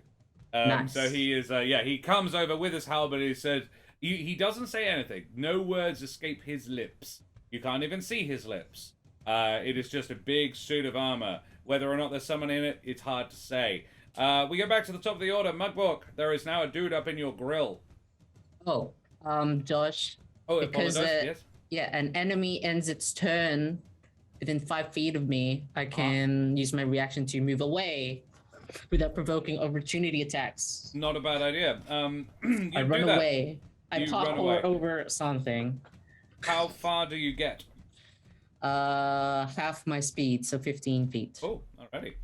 So you backflip up onto one of the dinner tables, knocking over a tray of desserts, like little pastries and things, and then ditch it along the top of these things. Yes? Yeah. Okay, sounds great. You ruined some perfectly serviceable food. And Mugbook. I would like to hit him with my finest maul. Okay then, your finest maul. Ooh. 15. Ooh. Now, I've borrowed this rule from Des from the Eldritch Scribe, and I quite like it. When you equal the AC, I tell you, you have equaled the AC. Awesome.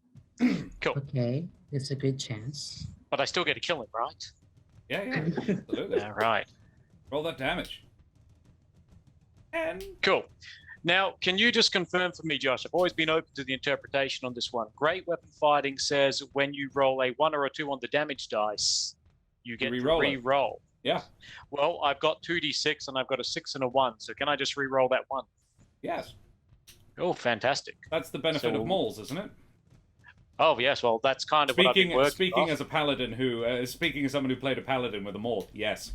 Yes. It would be churlish of me to not let you do that. So that's 13 damage on the maul plus the d4.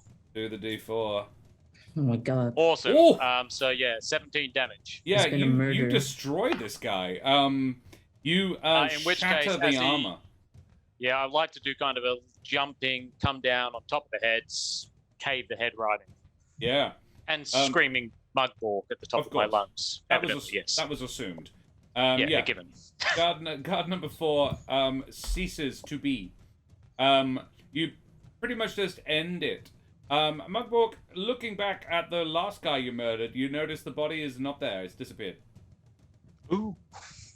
And while you have done an irreparable amount of damage to this body, there is no blood. Okay. It's certainly stopped moving. It's dropped its halberd, and it's definitely not a threat to you anymore. Wait, it got galged, but there's no blood? No blood. It was fully censored? Yeah. Right. All right. Well, look. Then I'm going to use my movement to move over to again the nearest possible person as far as I can. Would say it would be a stretch to get there, but you'll certainly get to about 20 feet away from... Would you go to... There's probably two within 50 feet. There's one menacing Beak and one menacing Delphine. The one that's I'll go menacing towards Delphine... the one. I'll go towards one menacing Delphine. Very well. Beak got this. Okay. Speaking of got this, Ottle. Continue to go out of sight on more tables. Just gonna be like, whoop, going back down, come back up for bam. Is there a gobstopper? I would like to sling a gobstopper at somebody. I adore this idea. Yes, you can grab a tray of sweets from a table and just a handful of boiled lollies and things like that, and you pluck out a particularly round and aerodynamically shaped one and tuck it into your sling. Yeah, looks unpleasant. It's light blue with speckles. Looks like a quail's egg, but it's perfectly round. Very well. I will try and sharpshooter yeet this one at the one next to Beak. Very well. Come on. I have like 30% chance to hit. You can do it. That's not it. That's not the 30%. I'll keep running. It's a -5 as well, so it's a 1. No, yeah. I'm rolling it without the modify already. Already. So Beak, a gobstopper goes flying past your ear.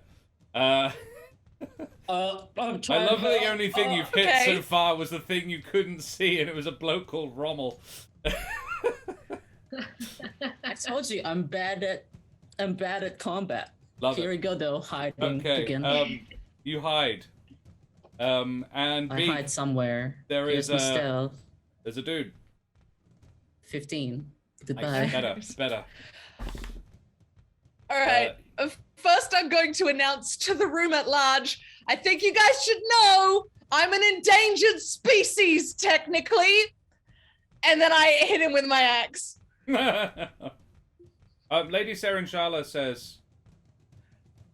actually, no, she doesn't say anything. She sits and watches. She's still sitting and watching. She saw Mugborg obliterate the second guard and go, oh! Like, a little bit like, oh my goodness. How splendid. She says, go for it. All right, first one definitely misses, I'm assuming, but I'm gonna offhand with the other one. You and your offhands. Not so much. I'm gonna action surge this turn. Come on! Oh my god. Wow. No. Absolutely terrible. Listen, there was 1 minute this dancing, then there's a colorful thing flying past my head. I don't know what's going on. I've been thrown off my rhythm, clearly. There is I really love that Matt, before we began, was like, D&D Beyond hates me. Has like destroyed 2 opponents. He's the only one who's hit. Alrighty. Well, and Delphine hit. Delphine hit. Speaking of which, Delphine, your turn. 3 left living? Yep. Living. 1 up in your face. Mugborg is coming to help by the looks of it. He probably shouldn't bother. Beak might need help though. There's 1 up in Beak's face, there's 1 up in Mugborg's face, and there is 1 that's sort of trying to track Ottle, and it's very good at it as well. He got an 18 to spot you. So yeah, he's figured out where you are. But you are outpacing him. I am very fast. I would like to cast magic missile. Ooh, And love it. yes, I will cast it at 2nd level, so there's one for each of the remaining 4. Ooh, okay. There's only 3 left. 3. I've miscounted. I cast it at 1st level. Okay. Yeah. You do that. Go for your life. And I need to roll. Roll me the That's damage. the cast. Now, I will let you do either. You can have this dice 3 times, or you can I have... just rolled a 4 on the D4. Yeah. Plus 1. Plus 1, 5. Yeah, alright. So you get this one every time. So 5 damage to each of them. The one standing in front of you takes it in the gut. It doesn't knock him down, but he certainly doesn't enjoy it. He actually sort of, you know when you sort of punch someone up into their stomach and they sort of lift off the ground a little bit? His breastplate is clearly dented. I've never done it either, but yeah, it seems like something that could happen. Seems boss and maybe happens in movies.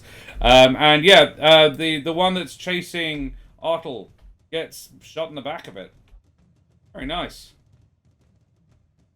It's their turn, unless you want to do anything else. Do you disengage, or are you staying where you are? Can I disengage? I'm not a rogue. No. Well, yeah. No then. Alrighty, it's their turn. The one up in your face is going to swing at you. 6. Nope. Then there is a crit. That's the only other one who's in melee, so that's Beak. Not good. Oh, Beak. Oh, Beak. Yeah, Nat 20's in chat. That is 10 plus 2, Beak. 12. You got critted on. You got critted on. Take 12 points of damage, Beak. That's not good. You okay, though? I mean, I'm still standing. Hey, All right. that'll do. Walk it off. Fly it off. Yeah, fly it off. Slap it off. So good. Yeah, this one, you apparently didn't listen when you said you're an endangered species. The other is going to use his action to catch up to Ottle, but he can't attack you. Aha! I run away again. Because I'm a skirmisher. I'm so fast. You do that. Stop yeah. spotting me, I say. It doesn't say anything. Although it does look palpably frustrated. Yeah. So, in what exact situation do you use that ability? It's a reaction when an enemy ends its turn within 5 feet of me. So it's when it ends its turn. Oh, that's fucking irritating. Yeah, so the first time you could walk and then attack me, and then I would have to run afterwards, but not afterwards. I'm by. Yeah. All right. We go back to the top of the order. Mugbork. There is a couple of guys who have painfully not been murdered yet. Okay. Well, I will see what I can do. So, having made my way most of the way up to Daphne, I run up to the one attacking her and try to hit it with my maul. Please do. Yes! Come on, tell me. 15. Is the hit? Is the... On it, yes. Have to roll quite badly to not. Yes, this one definitely... I'm going to say you sweep out his legs from underneath, and this is a sweeping blow. And, yeah, he sort of clatters to the ground. His legs clearly broken. Plus the 2, yes, of course. Yeah, that would have done it if he was on... And just for the sake of it, because you get to re-roll the 2s with Grey Weapon Fighting too. So I want it just on the record of how much damage I did. That would have been enough to kill him if he was on full health. Don't fuck with Mugbork. Yeah, noted. Pallies, man. Cool. Mugbork, you've moved 20 feet and you've made an attack action. Anything else? There is still a badly wounded Beak. So Mugbork kind of shatters this person without missing a beat, smiles at the fiend with the kind of manic dog with the ball in its mouth kind of look in his eyes, going, ah! And then turns and moves as far as he can towards Beak. So 10 feet. Yep. You're probably at least another 50 away. Yep. The only one who's close to Beak would be Ottel. Who's sort of... Oh, no. He's about to run past. Ottel, actually, you're probably only about 15 feet away from Beak at this point. But I wouldn't worry, Beak's got an opponent who's very focused on her. Ottel, it's your turn. I continue to run. I have proficiency in running away from my problems. Noted. And that guy behind me certainly is a problem. It's a problem, yeah. And I will continue to load my sling with candy and assist Beak. Hopefully. Very well. I'm missing because I'm trying to do cool trick shots. Yeah. Every You're time. trying to put spin on it. I'm like, yeah. Bloody millennials. Come on. Come on, man. 13? Nope. It's not. You already said it does their hit AC. the helmet, but the gobstopper just shatters, and it doesn't seem to bother him, and actually a little bit gets in Beak's eyes. Well, as I run past, I'm like, sorry, Beak. I'll pick up better candy. Hold on. As I run. Yeah. I keep running. And then I like slide and hide. Okay. Somewhere. Beak, yeah, make me that hide, and then Beak, yeah, what do you do? Right. I'm gonna say, Oh, come wow. on, Beak, get it together! And I hit him with my axe. He does not, you managed to lose your pursuer. Please, let's see. Come on, Beak. Come on, Beak! Come on, Beak! Come on, Beak! That's a crit hit! Yes! Finally! So you've hit twice, right. both have been crits, and everything else has been fucking nothing. 8! Beak, how do you do this? Alright! Take the axe in my right hand, and I go right for where the little bit of dust of a gobstopper is still left on his helmet. I use that to aim, and I go, Rah! All of a sudden the parrot got mad, and you cleave this thing's helmet in twain, and it sort of bends around your axe, and the body very suddenly goes limp, and the halberd falls to the ground. Excellent. Feeling reinvigorated by this turn of events, I am going to use Second Wind and regain a few health points as my bonus action. Probably a good idea, because the guy who was following Ottel is about 20 feet away from you and can't see Ottel anymore. They led him right to you.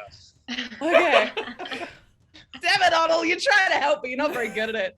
That's right. I regain 9. I'm Nice. also good at dumping my problems on other people. Other people, yes. He's about 20 feet away if you wanted to use your movement. Yeah, no, that'd be a bad idea, because you don't have a bonus action to attack with anymore, because you used it to regain hit points. So, what do? Do you stay where you are and sort of ready yourself, or are you going to back away a bit? I mean... Come to my Yeah, door. you know what? Give myself the advantage. I back away just a little bit. Flutter my wings. You Hop flutter back. your wings and go back 15 feet, so you're 35 feet away from this dude. Yeah. That's exactly right. You do that. Yes, move away. Exactly. Yeah. Hey, Fiend. There's one left in the room. It's oh, yeah, he's not healthy exactly, but definitely has been injured by you. Can I cast magic missile but send all 3 bolts at the one remaining dude? Yeah, you can. Yeah, you can.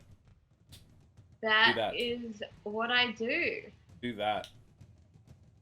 Good old Trusty magic missile. And that's a 1 plus 1, but times 3 is 6 damage. Delphine, how do you do this? All 3 of them shoot and like circle around his helmet and then like go through his neck and knock off his head because someone else did that and I wanted to as well. You do that. And yeah. It the last body collapses to the ground, and as it does so, it fades, it disappears. As does everything else in the room.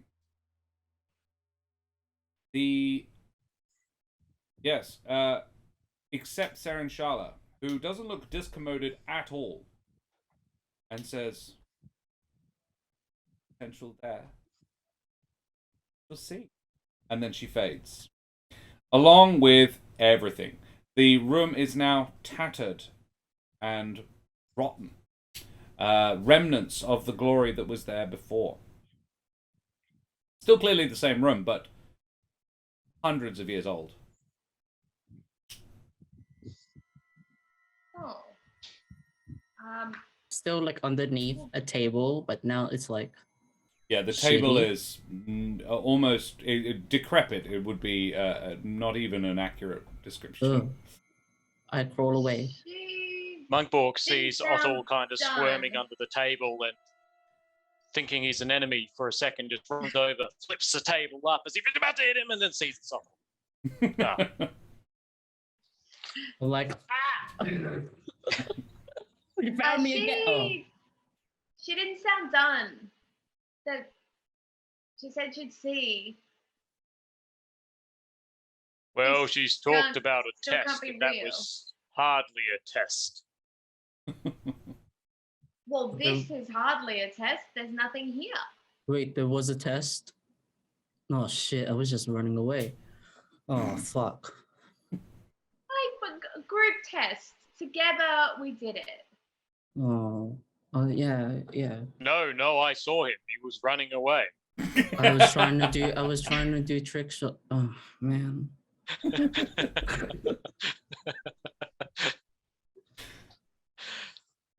Who's hurt? I'm a little Looking at hurt. feet. I'm a little hurt. I didn't get to eat any berries. You did get some berries. I You wanted got- more. Wait, I checked my candy. Mugborg is going to use Lay on Hands to heal up a couple of folks here, just to kind of make sure everyone's all good to go, I think. Very well. Thanks, Mugborg.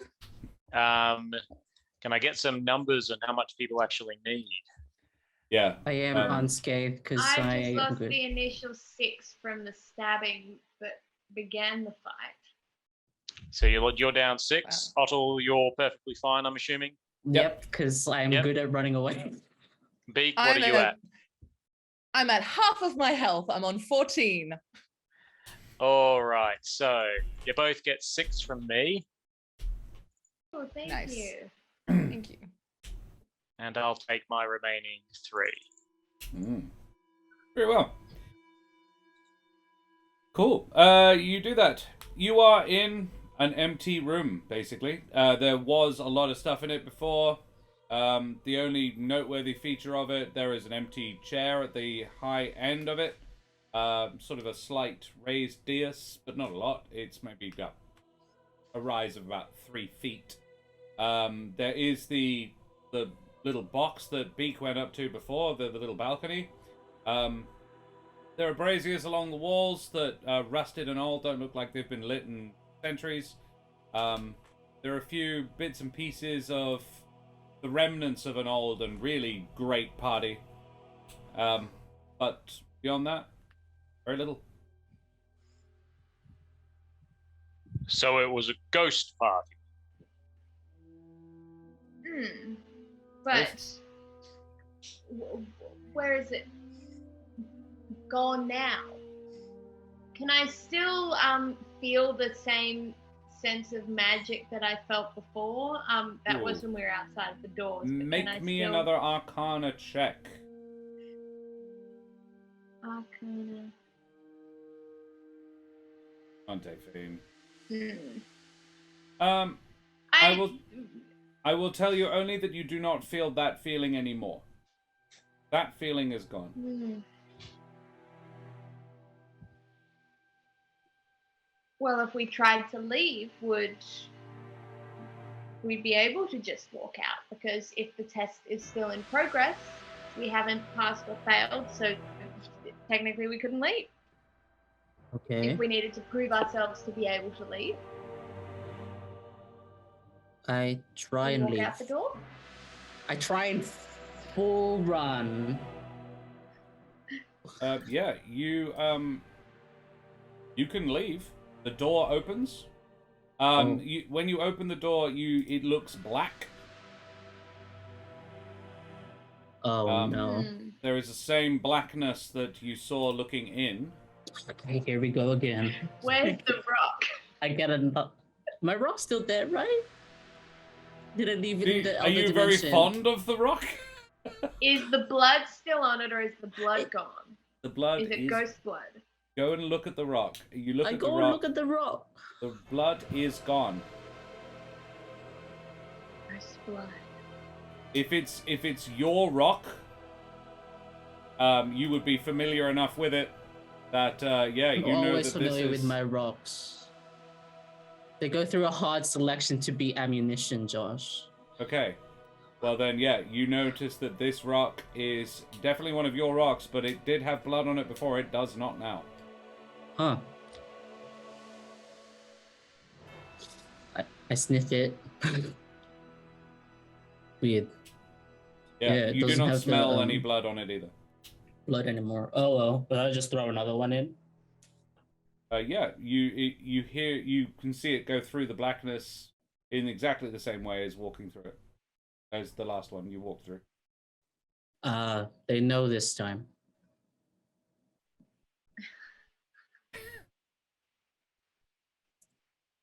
Okay, so do I go in first? Do you stick your head out the door? It's about to be decapitated, but sure. You find maybe a hand. You could lose a hand. But we then won't know what's in there, so. You find yourself in a small staircase. Is my rock around? Yes, it's down about 5 stairs down. It's a spiral staircase, and it's about 5 stairs down. You find the rock. The stairs are made of rock. Interestingly, in fact, no, I'm going to make you roll for this one if you want to notice this particular fact. But yeah, you can make an investigation check if you like. Okay. Yeah, I have to prove I'm a good scout now. I am such a good scout. Maybe. Yeah. Maybe danger. Yeah. 6. You notice that the stone, the floor is made of rock. It's not the same rock as the castle was made of before. This is sandstone. Oh. I won't tell you anything more, but... I don't know what that means. So I just go in and get my rock and then go back out. Try to. Do I? You do. You go back into the hall. Great. There's the sandstone spiral staircase.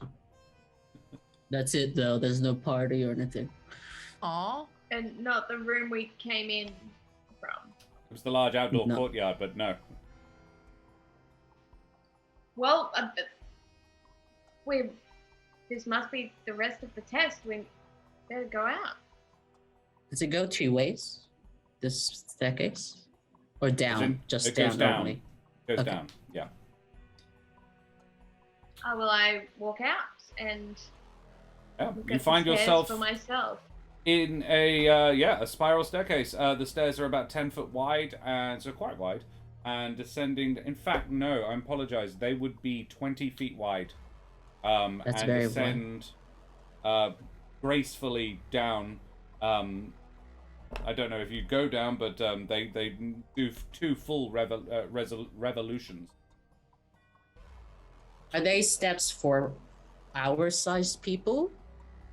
They're Like a this little step taller distance. than is comfortable for a humanoid-sized person. Your average step would be what?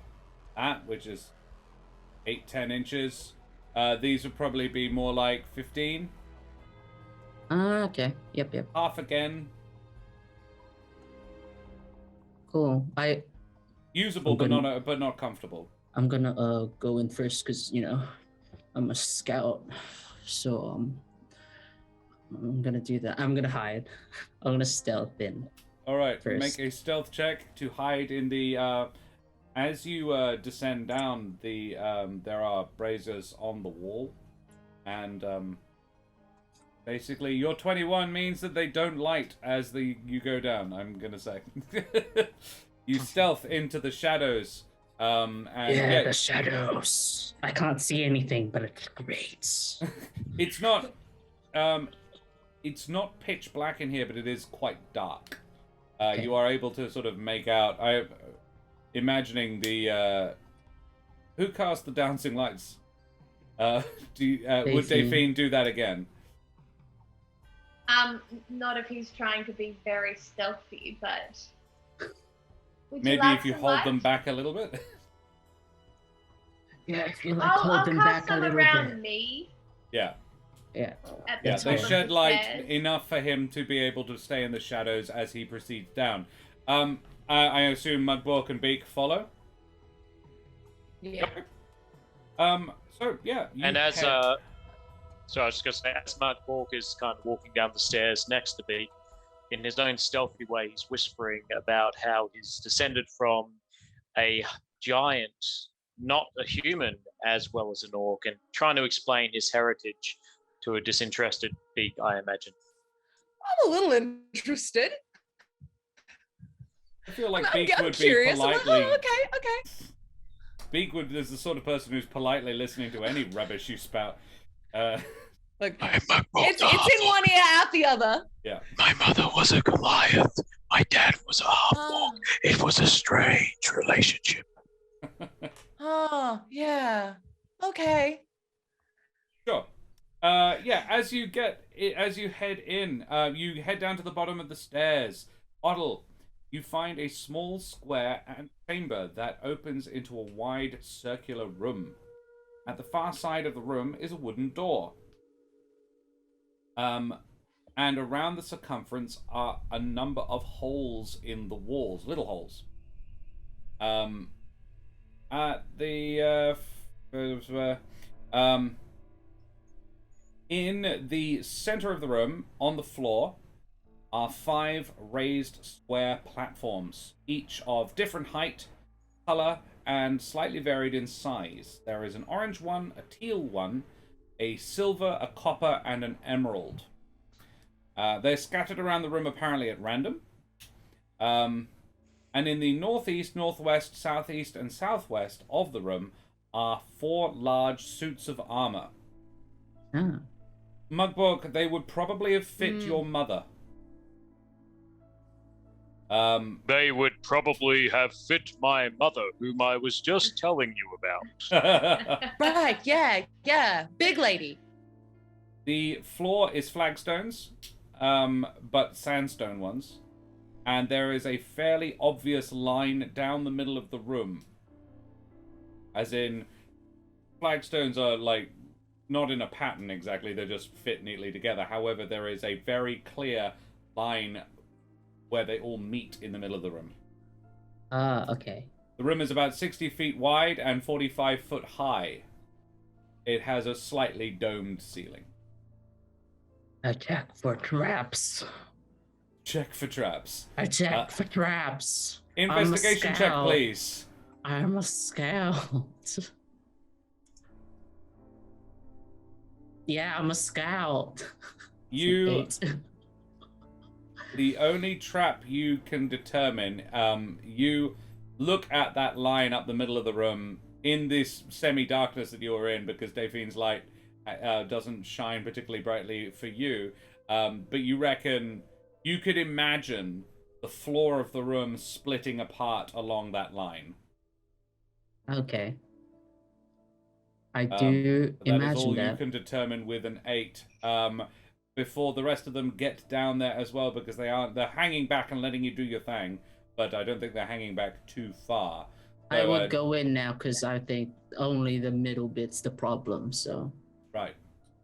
So yeah, up the center of the room, as in, and it runs across from where you enter to the door on the far side of the room. So, to give you I will just quickly sketch it. I think that line's gonna like open up and eat somebody. Ooh. That sort of shaped room. So a big circle room. You're in the square antechamber here. There is a door on the far side, and there is a line down the middle. Hopefully that helps. Yep, and there were 5 platforms. And there are 5 little plinths, none more than 2 foot high. 4 suits of armor. And 4 suits of armor in the corners. Well, it's a circle, but in the northeast, northwest, southeast, and southwest points of a compass rose in this room. Well, let's hope they're not about to become guards, because they look much stronger than the last ones. They are all armed with halberds and don't look dissimilar from the guards, but they are bigger.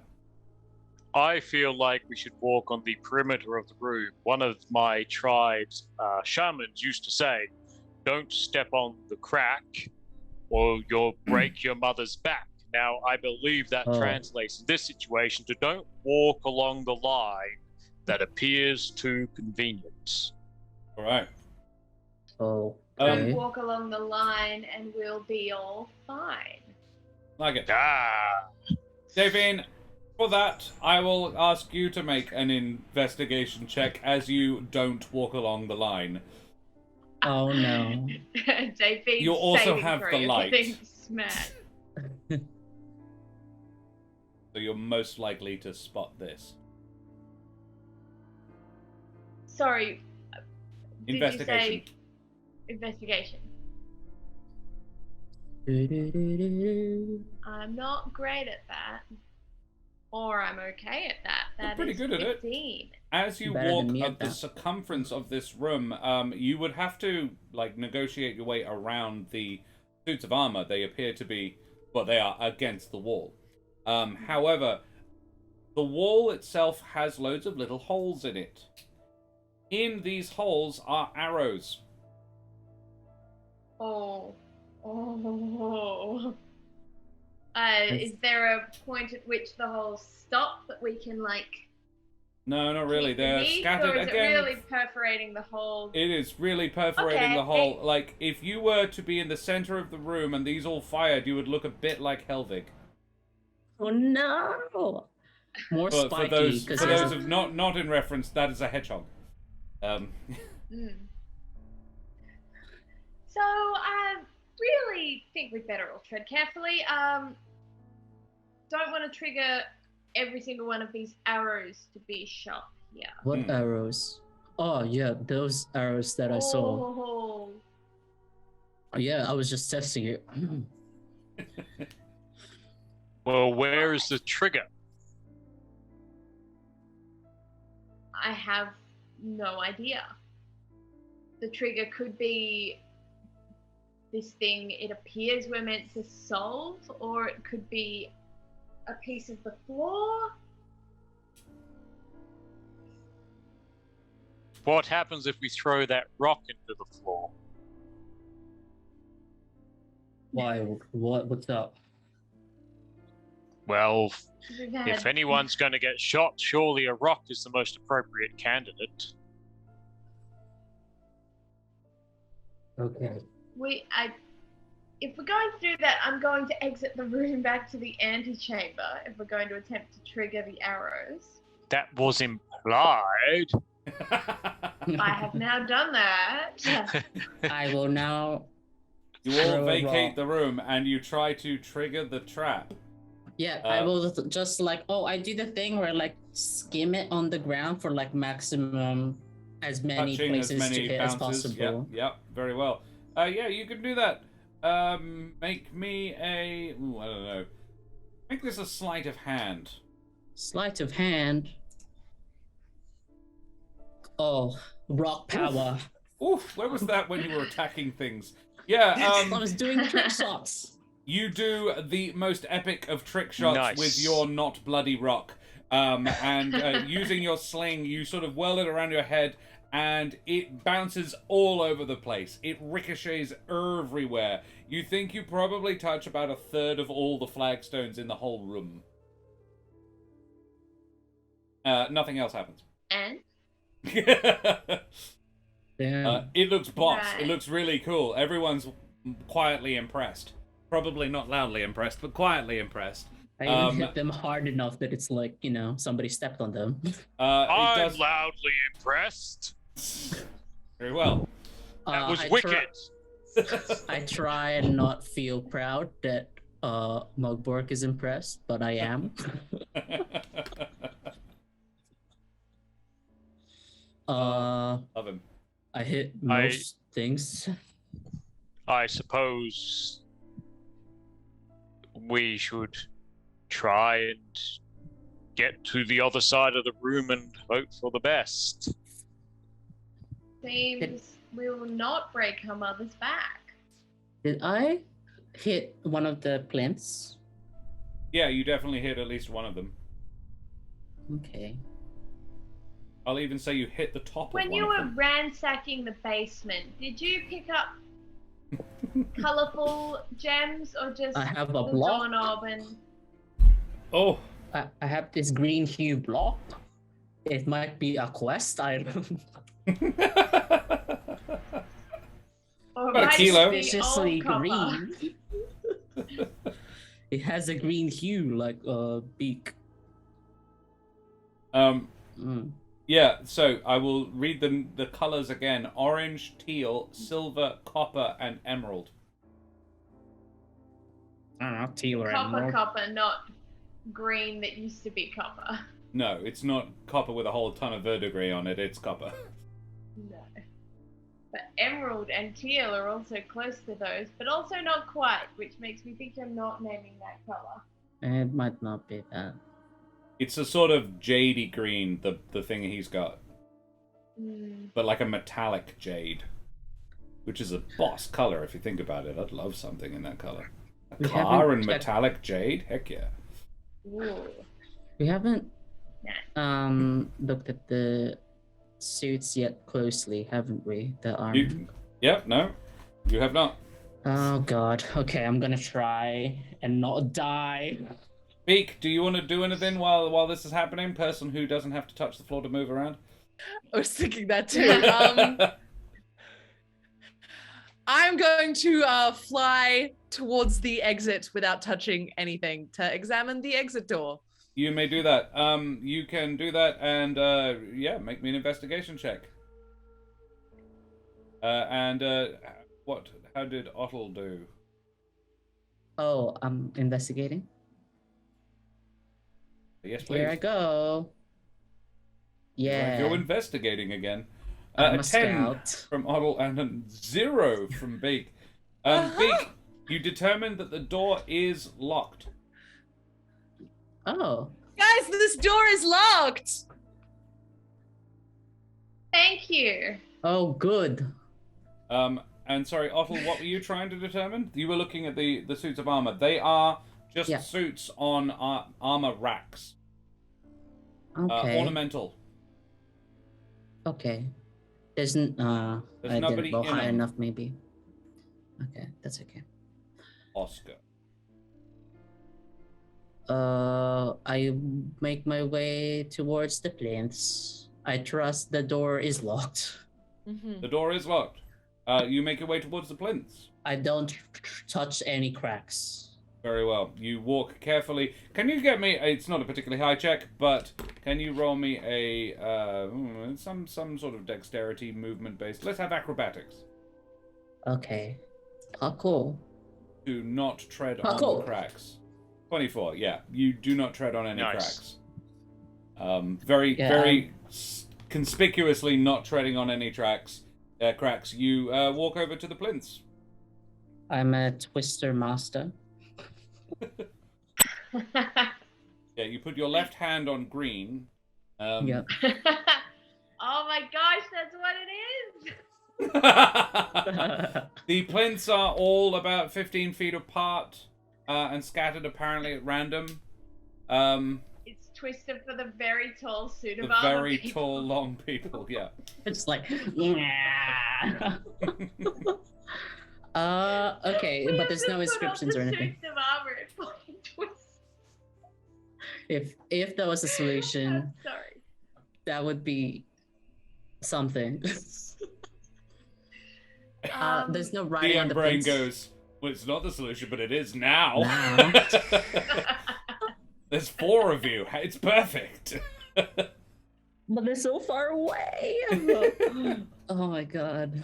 I really enjoy the mental image of Otto, this little edgelord teen boy, putting on this enormous suit of his dad's armor. Yeah, I checked for the Hate this. any inscriptions. Is it just plinths in color? Oh, hi, Siri. There is. Hello, Doggo. There is no inscriptions. They are just color. It is. Yeah, it appears that they are made of the thing that they are colored in of. So, the emerald one has a large emerald top. It appears to be made of emerald, as in the stone. The orange and teal ones are a. The orange one is actually a fabric. The teal one has been painted teal. Silver and copper one, obviously, they're metal plates. I look up, see a big monster, and be like, oh, there it is. Nope, the roof is plain, but it's not fancy. And it's like ceiling. fully domed. It's not like a skylight. No. Okay. And you went down enough physically that you know this could be directly. You should be directly underneath the main hall if you weren't at a wibbly wobbly timey wimey place. But there is enough physical room for this to be underneath where you were before. They don't say anything. Nothing. The blitz. Sure. Mugborg, what do you do? I haven't asked you in a while. Mugborg's kind of standing outside, looking around, really quite confused. Funnily enough, puzzles are not Mugborg's specialty. But after getting bored for a little bit, he moves over to one of the plinths and just kind of puts his hand on it. Which one? Well, what were my colors again? Orange, teal, silver, copper, and emerald. Emerald. It descends slightly. It drops as if you put some weight on it, and it lowers slightly, about 2 inches, and then it stops. Is that perceivably? Mugborg then takes his hand away. Does And it stay... goes back up. Do I perceive that was the full? Yeah. Range? It range? stopped. It definitely stopped. The other thing to note is the plinths are about the size of an A4 piece of paper on top. Like, one could, if they were careful, stand on it, for example. Yeah. They're not tiny narrow, is my point. So we gotta stand on these. Yeah. That's the only conclusion. Right. 5 plinths, 4 of us. And the metal bar. Metal bar? This thing. My kilo bar. Oh. It's a kilo.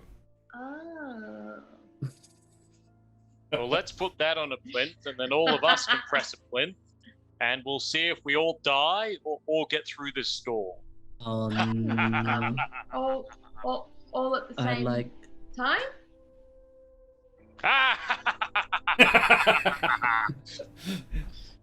Being dead is cool, but like, I don't know. I have to disagree. Do we think this is a high likelihood of triggering all the arrows? What if you just hide behind the plinth? Narrow the amount of arrows coming at us.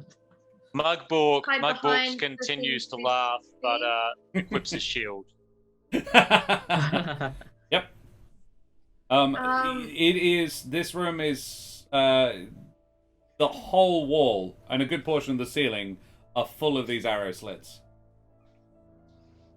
There is not a place you could hide that you would be, unless you were all back to back with shields up, in which case you wouldn't be able to be standing on the plinths.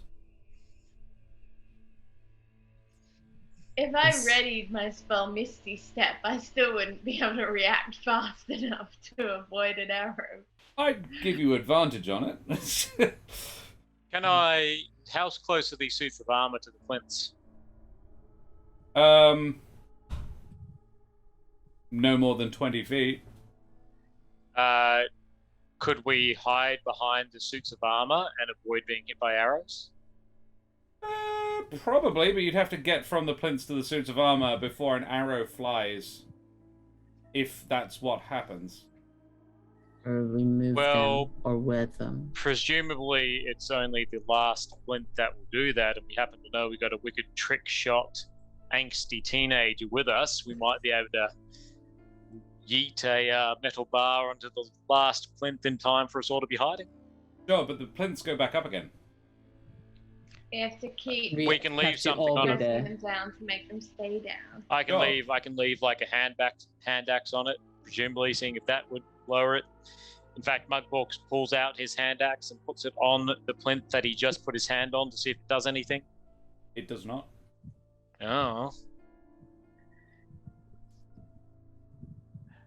It's not heavy enough. It should be heavy enough. Oh, it's not heavy enough. What if you just like disrobe If you try your armor kilo block, Oh yeah, is sure. that heavy enough? Because Let's surely see. if the hand axe weighs more.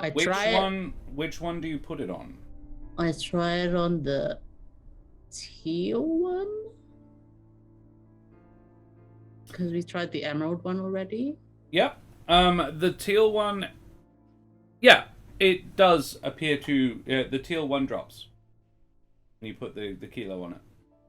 It's worthy to note that a hand axe is probably about a kilo. They're probably fairly heavy things. Does one of the colors match Beak's feathers? The closest would probably be emerald, I would guess. Emerald, teal, orange, silver. What was the fifth one? Sorry? Copper. Copper. No, there's not a color for each of us, is there? I mean, Mugbork would be what? Silver? Oh, I was going to say I'd be silver. Yeah. Trying to think what Mugbork would be of those things. No is the answer.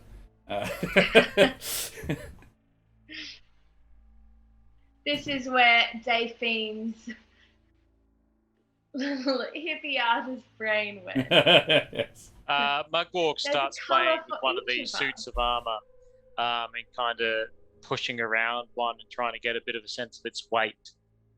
It's pretty heavy. It probably weigh as much as Daphine, to be honest. Mugbork starts dragging one of the suits of armor over to the plinth he was at. Very well. Mugbork, your strength score is like 20, right? 16. Okay. Yeah, look, Mugbork, can you make me an athletics check? Really, Mugbork? Yeah, 14. 14 is plenty. Yeah, you successfully, it's not easy, but you definitely manage it and sort of drape this thing over it, I assume. Yep. And, yeah, it drops, lowers. Mugbork starts to move the other suits of armor to place it on the other plinths. You do that. I presume everybody else sort of sees that. Beak, do you have anything to contribute? I see what you're doing and I start helping move this stuff because I'm also a big strong. We don't move the one closest to the other door. The door we presume we might be unlocking. The other trick is you can determine from the direction of the arrows point, the way the arrows point, if you were standing in the antechamber, you wouldn't get shot.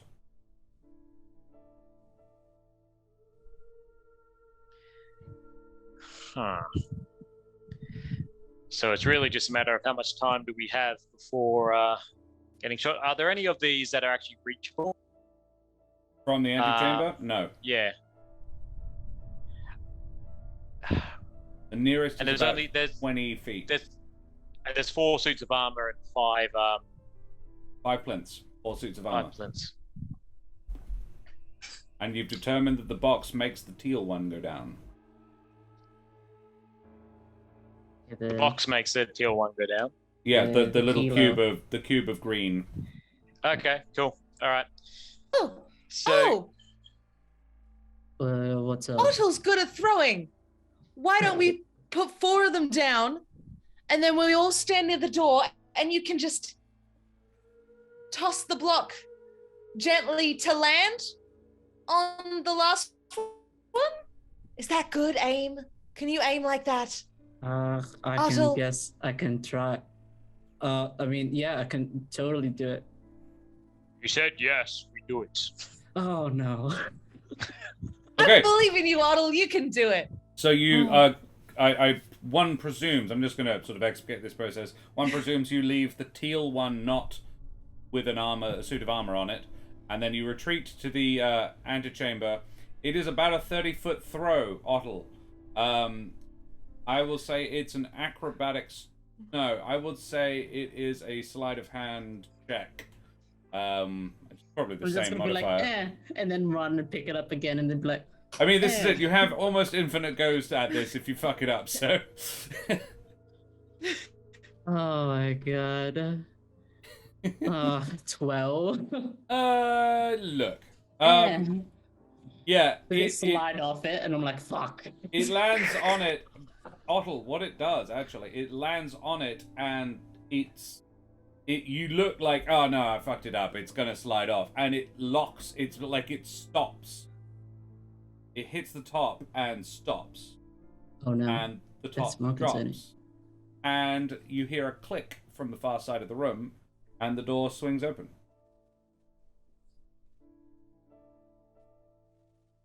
Yeah, I definitely planned that. Do you want to chuck one of your magical rocks and just check that the arrows are not now ready for our motion? Yeah, sure. I get not the rock that has seen experience. Yep. Even though the experience got a different rock. Different rock, new rock. So then, I will do the skim motion thing again. yeah, do that. Make another sleight of hand. Pew, pew, pew. 15. Not as good, but yeah, it definitely, the arrows do not fire. Okay.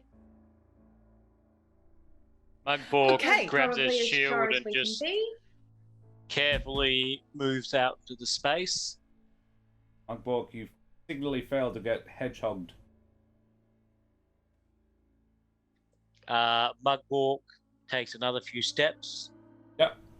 Still not hedgehogged. and then scutters across the room to the other side. Very well. The door is ajar. It's not fully open, but it is ajar. Well, no, sorry. The door is only slightly open. The door isn't ajar. Door. Having scuttered, Mugborg peers through the door. Yep. Can I Mugborg, see any? it's pitch black in there. Not, but not the same sort of magical blackness. It's just it's not lit. Cool. I think half orcs get a little bit of dark side, don't we? I think they do. Yes. Yes. What can I see with a little bit of dark vision? Does anybody follow? Or are you all just watching Mugborg go? I'm gonna fly I was across gonna and meet him miss there. the step, but that seems overkill. Seems unnecessary now. Yeah.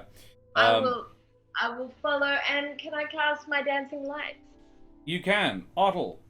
One presumes you go as well. Scout boy. Yeah, still not stepping on any cracks. Very well.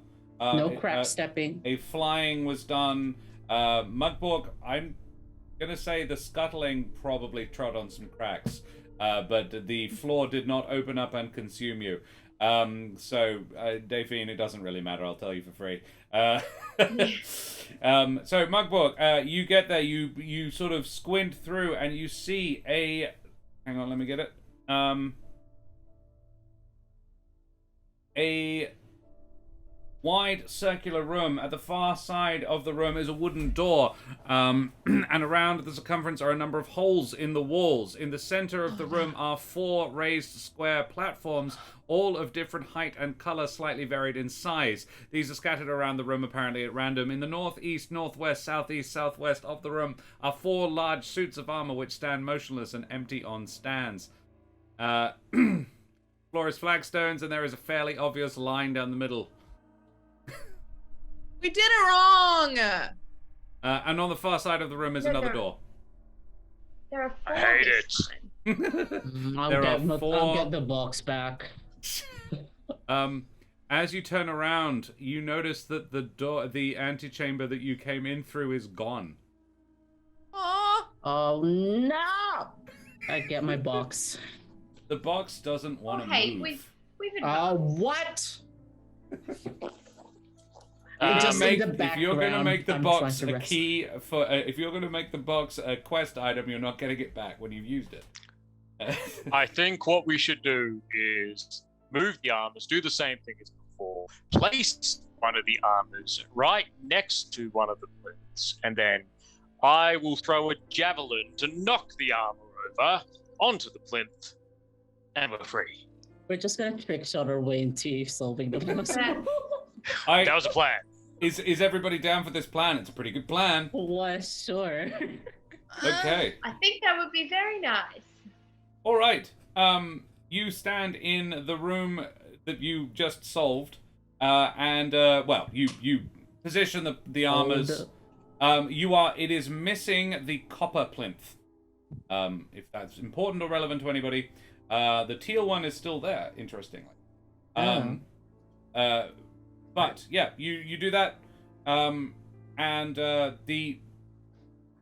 What am I doing? So Mugwog, you are going to throw a javelin to knock a suit of armor over onto one of the plinths. Doesn't really matter which, so I'll probably say the closest, which would be the orange one. Mugwog, make me a javelin attack.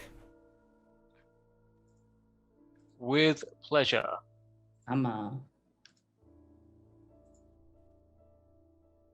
Yes! Oh! Perfect. You nail this. And it just what you do is in fact no, you critted. You tell me. How does this work? How do you do this? The javelin manages to hit the suit of armor straight in the visor of the helmet. The helmet then kind of rattles and falls, landing very cinematically on the plinth, followed by the suit of armor. Right. The plinth drops, and the whole floor of both rooms splits along the seam and the center and hinges down, and literally everything in both rooms falls down about 15 feet into water. The only person who this doesn't happen to is Beak. The one that flies. I'm guessing goes. However, the door on the far side, just you hear it click, and then this goes boom, and the floor goes out from underneath you in both rooms. Beak, attach a rope. Yeah, okay, yeah. Okay. I fly. I guess I Acme fall in the water. Yep. The water is extremely cold. This is extremely cold. Perfectly fine. And very deep as well, like 30, 40 feet deep. I will dive down to determine that this is 30, 40 feet. The dancing lights illuminate the bottom of the water, though only just, but you can make it out. If it's interesting to you at all, the pools are tiled in blue. Oh. Do we see Lovely but freezing. Do we see other armor sets though? The armor falls into the water as well. You don't see any armor underneath. Beak, you fly to the next door. I do fly to the next door. Can I open it? It has clicked open, and yes, you can open it. All right. I open it. Inside, you see. Where are we? A wide circular room. At the far side of the room is a wooden door. And around the circumference are a number of holes in the walls. In the center of the room are 3 square raised platforms, all of different height and color, slightly varied in size. And which one is missing this time? Yeah, there is a silver, a teal, and an emerald one. It's exactly the same room again. But it has a floor. Is it the exit? Can I... Are you guys swimming towards that door, by the way? Yes. Right. Is it overkill for me to misty step from the water up to the doorway of the next room? Can you make me constitution saves, all of you, in the water? Oh. Okay, okay. Oh, damn it. I have an extra +2 that I didn't. Yes. Constitution save? But it doesn't 21. really matter. Oh, Mugbook, you are 7, fine. But I actually got 11. Otto and Daphne, you are going to take a d6 of cold damage each. Oh. Daphne, you took 3. Otto, you took 6 cold damage. Can't run away from temperature. It is. I'm gonna take some rope out of my bag and toss one end to whoever looks like the worst swimmer. So decide amongst yourselves who sucks at swimming. I feel like Mugborg. I'll misty step. Yeah, Daphne misty steps out after the first damage she takes. Mugborg tanks the cold, but is wearing heavy armor. I'm a sailor with medium armor, so I think I'm okay. Right. Actually, light armor. So Mugborg gets All it. right. I think. I toss the rope to Mugborg. Hold on. Yep, I'll pull you up. Grab it. My boat starts climbing. Very well. Another con save, please, Otto. Everything is fine. Think of warm thoughts. Tropics. Actually, could I have Otto on my back as I climb this rope? He's pretty small, right? I will half. All right. Make me athletics check, please. And if you make it, I will half the damage that he takes. You do not make it. He takes the full 3 more cold damage. You just can't get a purchase on him. You're too cold. It is. Well, actually, probably he's too cold. The metal armor. I'm like, what? No. Beak would give advantage to that. Actually, come to think of it, because Beak's helping. You would have advantage on the check. Okay, roll again. It didn't help massively. 14 is a little bit better than 6. It's definitely better.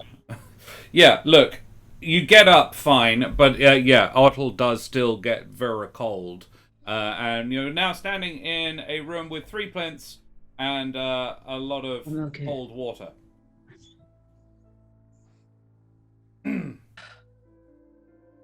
So, what went wrong last time? Did we get the order wrong? Because I think what we do this time is get the suits of armor, we put them by the plinths, and then I will throw a javelin. Wait. No, that didn't work. And we're running out of plinths. What happens when there's no more plinths? We get through automatically, presumably. No. The plinths went into the water as well, right? Last time. Actually, the plinths are attached to the wall, which fell away. And it's so the pools are how to describe this? Yeah, the pools are the floor appears to have bent to fit itself to the walls of the pools. And that's trippy, yes. Yes, the plinths are still stuck to where they were on the floor. So they're now sticking out of the walls of the pool. This is making me upset. I'm gonna try something different. I'm gonna fly over to the exit, Yep. not touching the ground at all. Yep. And then I'm gonna take a deep breath. I'm gonna knock gently on the door and say, "Hello, can we come in, please? We're very nice." Hello? Make me a persuasion check, Beak. Okay. Hey, Dave, do you have prestidigitation by any chance? Oh! Aw. I have frostbite and a gust. So she can okay. blow you and make you feel more cold. Okay, thank you. Not so I much. take the hood off at least. Because it's wet. Yeah. No, that Guys, does not no appear one's to work, answering. Beak. Oh! Damn it! I'm gonna try and just put 5 rocks or 3 rocks on each plinth, or 1 rock on each plinth. Okay. 3 rocks. Right. Man. Yes. All right. Let me just check this one. I'm gonna die doing this. Ah, okay. So you are in the room. You're not on the plinths. No, Okay. I'm not on a plinth. You are all not on plinths. I am Okay. next to one because I You are placed a next to rock. one. In which case, It's not possible to not be in the room, is it? it's not really, no. There's I mean, no you can be in the answer. water. You can I'm be not in the gonna last be in room the with the water. Or you can, or maybe you could like I choose repel. Repel to be like midway, not in the water. I'm in the room. You're in the room. Okay. You're gonna need something heavier than rocks, but you can use the armor if you like. Don't use the armor! Not the armor! That doesn't work! And He says Rachel's- to Mugborg as he's halfway through removing a suit of armor.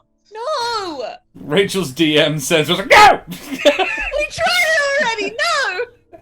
okay, what if we use the armor stand?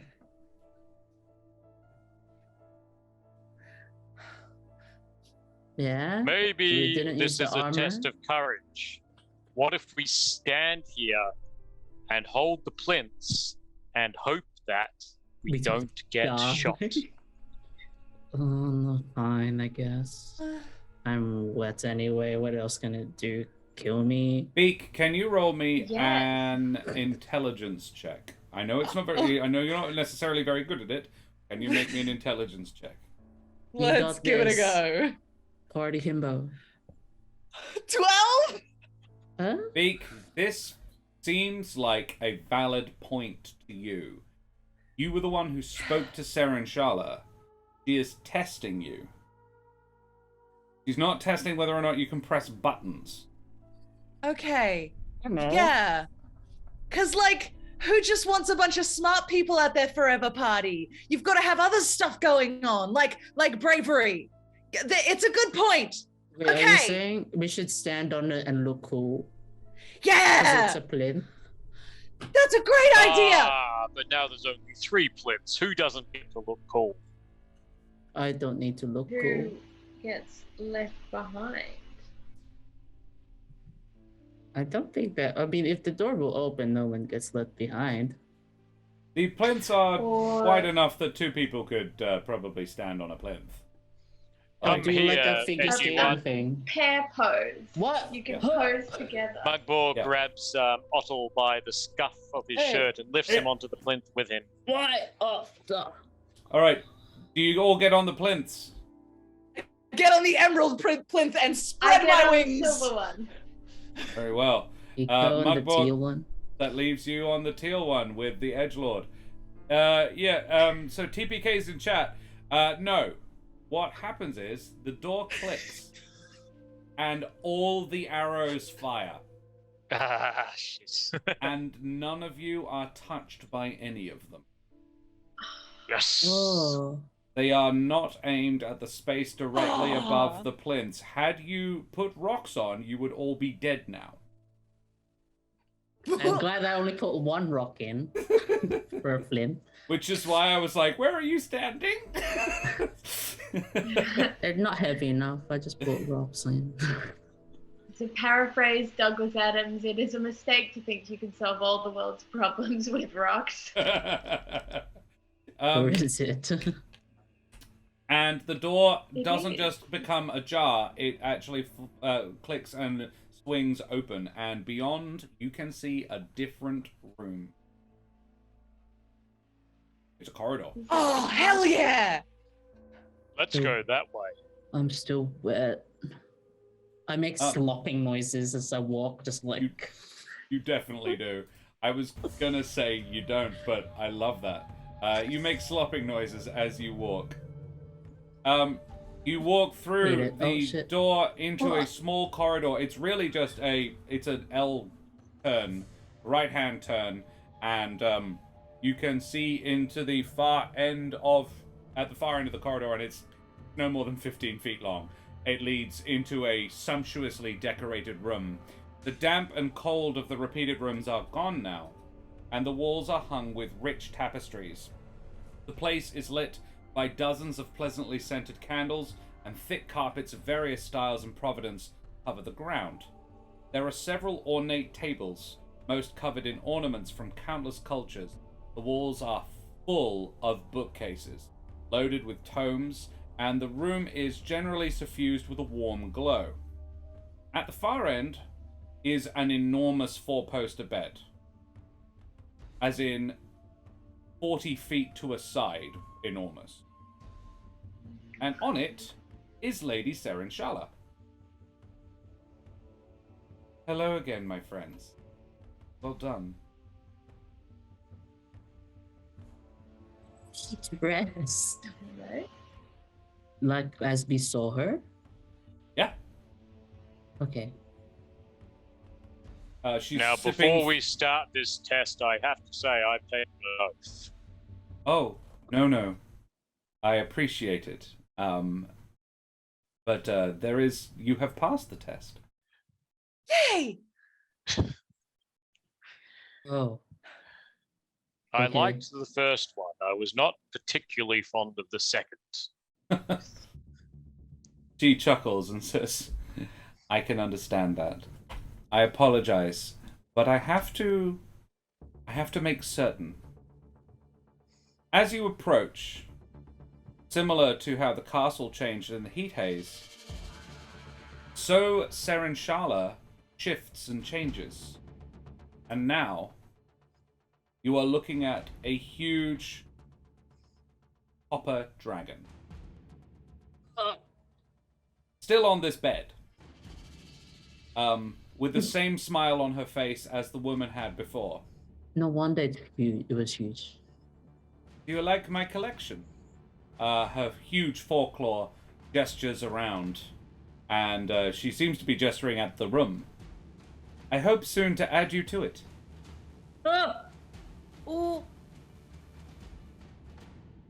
Do we see people? No. But These are it's just empty. gifts from the people at your party? After a fashion. Most of these are the ones who left. Though no one has left in a long ones time. Who failed and didn't leave? No. Very few fail and don't leave. Those who fail tend to stay. To leave after you failed is death. but we As didn't in- fail. No, you didn't. You succeeded. Okay. Yeah. That's good. Then, with all due respect, why the fuck would we stay? Some people like to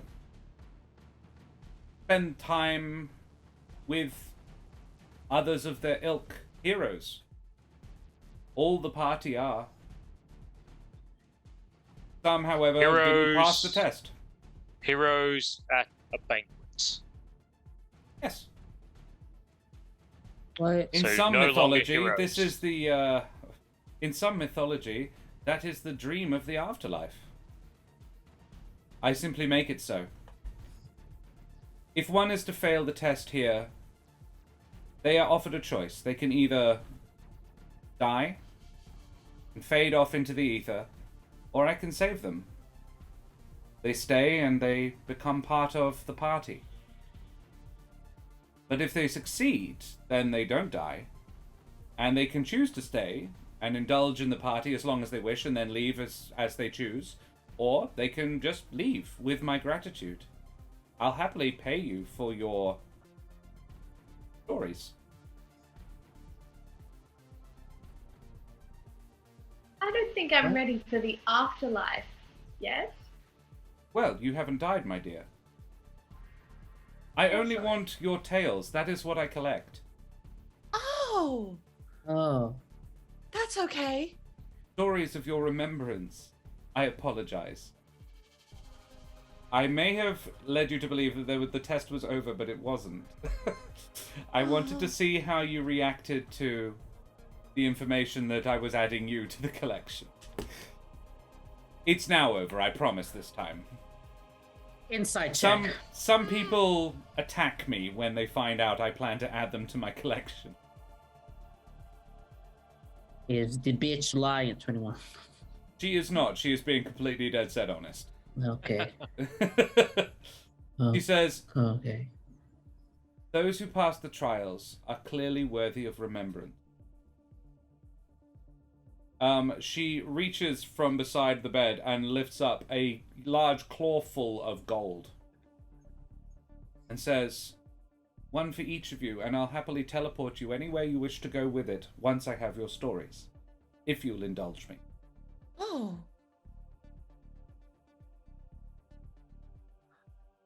You just want a story like of our lives and what we do? Yes. Haven't lived long enough. Oh, but you have had far more experience than most ever do. I don't need a long story, I just want a story. I have one. Okay. And It's all right, a true story. I want to hear it. I was going to say we were going to end it there, but yeah, I want to know the story. Once upon a time, there was a village of people who looked like green birds. And they were set upon by a tribe of tabaxi barbarians. Oh. I wasn't there at the time. I had left in search of berries. And when I came home, my whole village and everyone I had ever known was dead. So I left in search of a new village with more people like me. But they're very hard to find. I'm endangered. So until then, I just do odd jobs and stuff. And Serenchala smiles and bows her head deeply to you and says, I thank you. And then perfectly replicates your name again. And yes, I think there we shall leave it. Thank you, everybody, for watching and playing. Thank you for joining us in chat. It's been a pleasure having you. Thank you, Matt, and thank you, Maddy, for joining me on my channel. This is Maddy's second time and Matt's very first time. Thank you, Rach and Dan, for coming back and playing again. Awesome to have you. It's been an absolute pleasure. I hope you've enjoyed the Empty Quarter. The Rube al Kali is an actual desert on Earth. It is at the south end of the Arabian Peninsula, and it is called the Empty Quarter because there's fucking nothing in it. The lost castle of Azashkun is also a real place, but it's not in the Rube al Kali. It's actually about 2,000 miles away from it. It's in Assyria, and it's extremely, extremely old. It's about 5,000 years ago. And it was lost. Oh. So yeah, I quite enjoy those names and those words and those places. Yes, they became the home of the Copper Dragon Serenchala, who is one of my favorite creations because she's nice. She saves the compassion. people. Yeah, sinister compassion. That's We the just one. all have trust issues. We do. I for sure was like, this is a trap. This is To a be trap. fair, we got stabbed at her party. Oh yeah. Yeah. That's true. She's not We the did get best stabbed. host. Like, she's still a dragon. As part of the story, I'm for sure gonna complain. Well, I was handling support tickets. Ooh, okay. Oh. Interesting. Excellent. Right, guys. Well, we have run a little bit over, but I would like to do, as we always do, our favorite moments, nice and quickly. Guys, so Rach, Dan, you're a little bit more experienced in this. What were a couple of your favorite moments? Can you give me a favorite moment for each of the people to the side of you? Oh. Say that. We won't do the full bore, but say So Otto. for me- So Dan talks about Maddy and Rach. Okay. For Rachel, my favorite moment is I can't even say it out loud. Just so you know, I'm endangered. Yeah. During the test and the idea of it. And actually my favorite Maddy is the how you described the kill you did with your magic missile. With, like the spinning thing. It was a cool visual in my brain. I loved it. Omi's favorite Rachel was the end story. Chat, if you have your favorite moments, throw them up. We'd love to hear what you think. This is something we've borrowed from the Dreaded GM because I think it's really lovely and affirming. And it's a really great idea, and I adore it. Rach, favorite Dan moment? Favorite Dan moment, I loved. You drink the drink not because you like it, but because it's edgy to do so. So telling about your character. Fucking beautiful. Amazing. And favorite Josh moment. There was a lot of beautiful descriptions in this, but if I had to pick one, the description of the party and how glamorous but eclectic it was really interesting and I liked it a lot. Thank you very much. Maddy, give me a favorite Dan moment. Oh gosh. When pretending to not be pleased that he'd impressed people with his magical impressive trick shot. You're like, oh no, it's fine, it's cool. I'm not loving this. After being dog shit all through the fight as well. It was perfect. I was just running away. That was great. And what about our can't favorite see who Matt? else I'm next to. Matt. You're next to me. The repetition of the introductory monologue that just got funnier every time. He just desperately wants to tell people his complex backstory. He's Mugbork the half-orc. Yeah. Not We've playing got words. some from chat. Favorite Otto, the boy and his rock. Favorite Delphine, the reenactment of Diablo 2 kill with magic missile. Awesome. Right? Favorite Mugbook, his self-intro and all the stating of the obvious. This is extremely cold was absolutely my favorite Mugbook moment. More Ithalid says favorite Otto was running away, and favorite Mugbook was obliterating the armor. Yeah. Oh, so good in combat. Yeah. Favorite Omi, describing the castle the closer they got.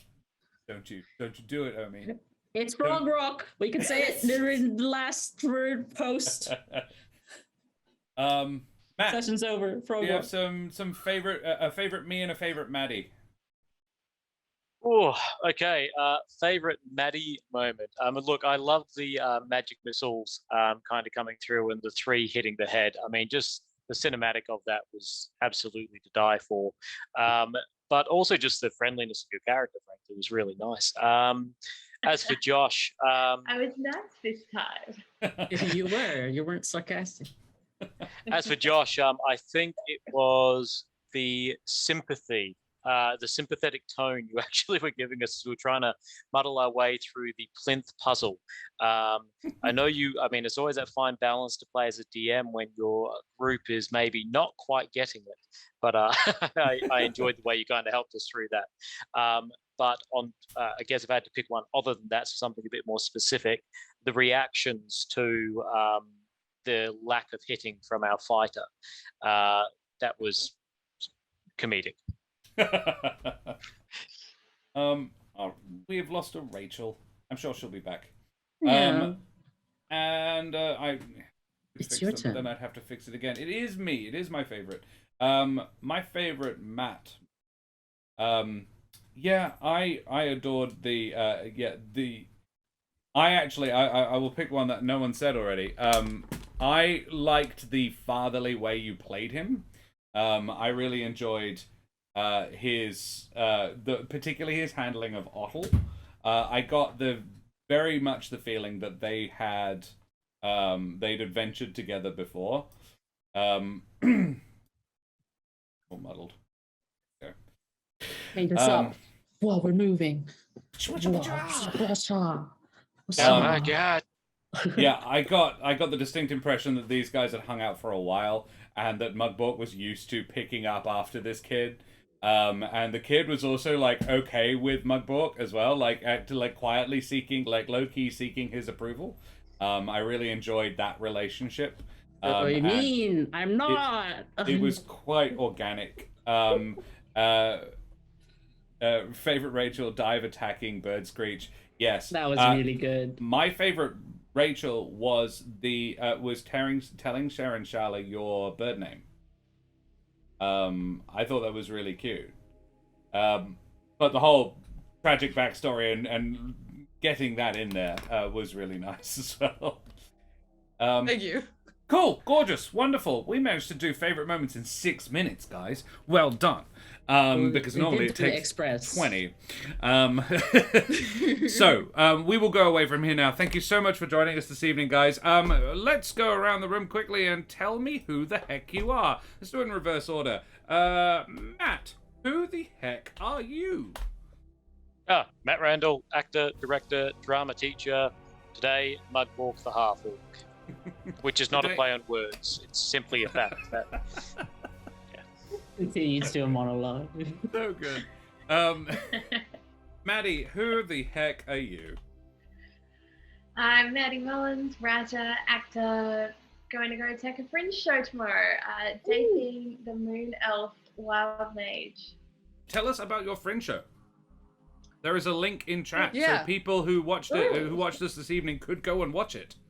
It is possible if you live in Fringe, in Perth, if you live in Fringe. We're all about to live in Fringe.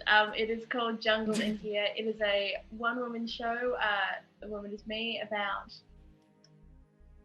the ways we suffer in the workplace. Here is my despair. I'm going to make you laugh about it. Excellent. Thank you. Dan, who the heck are you? That's me. Hi, I'm Dan in the meat space, D-Reb in the cyberspace. I just generally lurk around in the Twitch environs, supporting the lovely friends that I have. If you happen to join any of the Discords that I won't disclose because it's like an Easter egg, and I find it kind of cute. It's like, yes, find me. If you happen to be in any of the Discords that are relevant in this Easter egg hunt, you can boot my face to see if there's anything I'm on, because they're like, hey, get Dan, and I'm like, here I am. That's me. That's how I feel. Thank you very much. Day or night or whatever. Yeah. Rachel, who the heck are you and what are you doing at the moment? Hello, my name is Rachel Fukar. I'm a writer, actor, and creative trash at large. You can find me on Twitter and Instagram at Rachel Fukar, because that handle is never taken. You can also find the book that I wrote, The Rings of Mars, right here on this very internet. It's a sci-fi adventure situation. It's fun. And if you don't buy it, I'm going to stand in your backyard at 3 a.m. and birds screech until you're like almost awake, but not quite, and then I'm gonna bounce. That's what I'm gonna do if you don't buy the book. I am also in a Fringe show that opens on the 25th. It's called The B-Plot Girls. It's a musical comedy about a TV crossover that goes horribly, spectacularly wrong. It's pretty fun, and you should check that one out as well. It is, and you should. Mesdames et Messieurs, Damen und Herren, and beings of indeterminate gender and persuasion, I am Josh the Pirate, and I have been your humble DM and storyteller for this evening. I hope you've enjoyed my face and voice tonight, and if you have, you can find me on, well, mostly on Corsair's Cove, actually. I haven't updated this. I don't have any pressing engagements on Roll for Damage, so right now, I am here on Corsair's Cove. We will be having a bit of a hiatus the next couple of weeks, but I will try and do some retro gaming on Tuesday evenings to keep my friends on the internet webs entertained. But yes, Paparotica at Fringe World is going to be taking a fair amount of my evenings and time for the next couple of weeks. I'm also trying to move house at the moment, so that could be fun too. You should also check out my other friends who are all in stuff. I'm producing Maddy's show. Technically, a bit. I'm helping. And I'm also producing AJ Winters' AJ's Box. So you can come and check out that. AJ's Box is coming again to Fringe World. So those are all there. Beyond that, if you like my majestic voice and you think I could stand to turn the face down a bit, I'm also part of the There Be Dragons crew. We're a 5e D&D podcast in a fantasy gunpowder setting where I play the infamous and deadly pirate, Sken Felspar, and his little dragon, Rosh. Guys, thank you so much for joining us. Rachel, I'm at work at 3 a.m. If you do that, you will be attacked by a flock of wild turkey. Literally. Amazing. Sounds great. My brethren, I welcome it. I have also fully updated the YouTube, so if you want to head over there and subscribe to that, that would be groovy. And then you can see all of our past episodes and all of the missed one-shots. This one will be going up in the next little while. Probably not this week, but maybe next week. So as long as I have permission of all my players, I'm going to put this up on YouTube. Yay! Guys, thank you so much. I think we'll go away from here now. Love to everybody in the meat space and in the cyberspace. And yeah, say goodbye, everybody. Bye, everybody. Bye, everyone. Bye.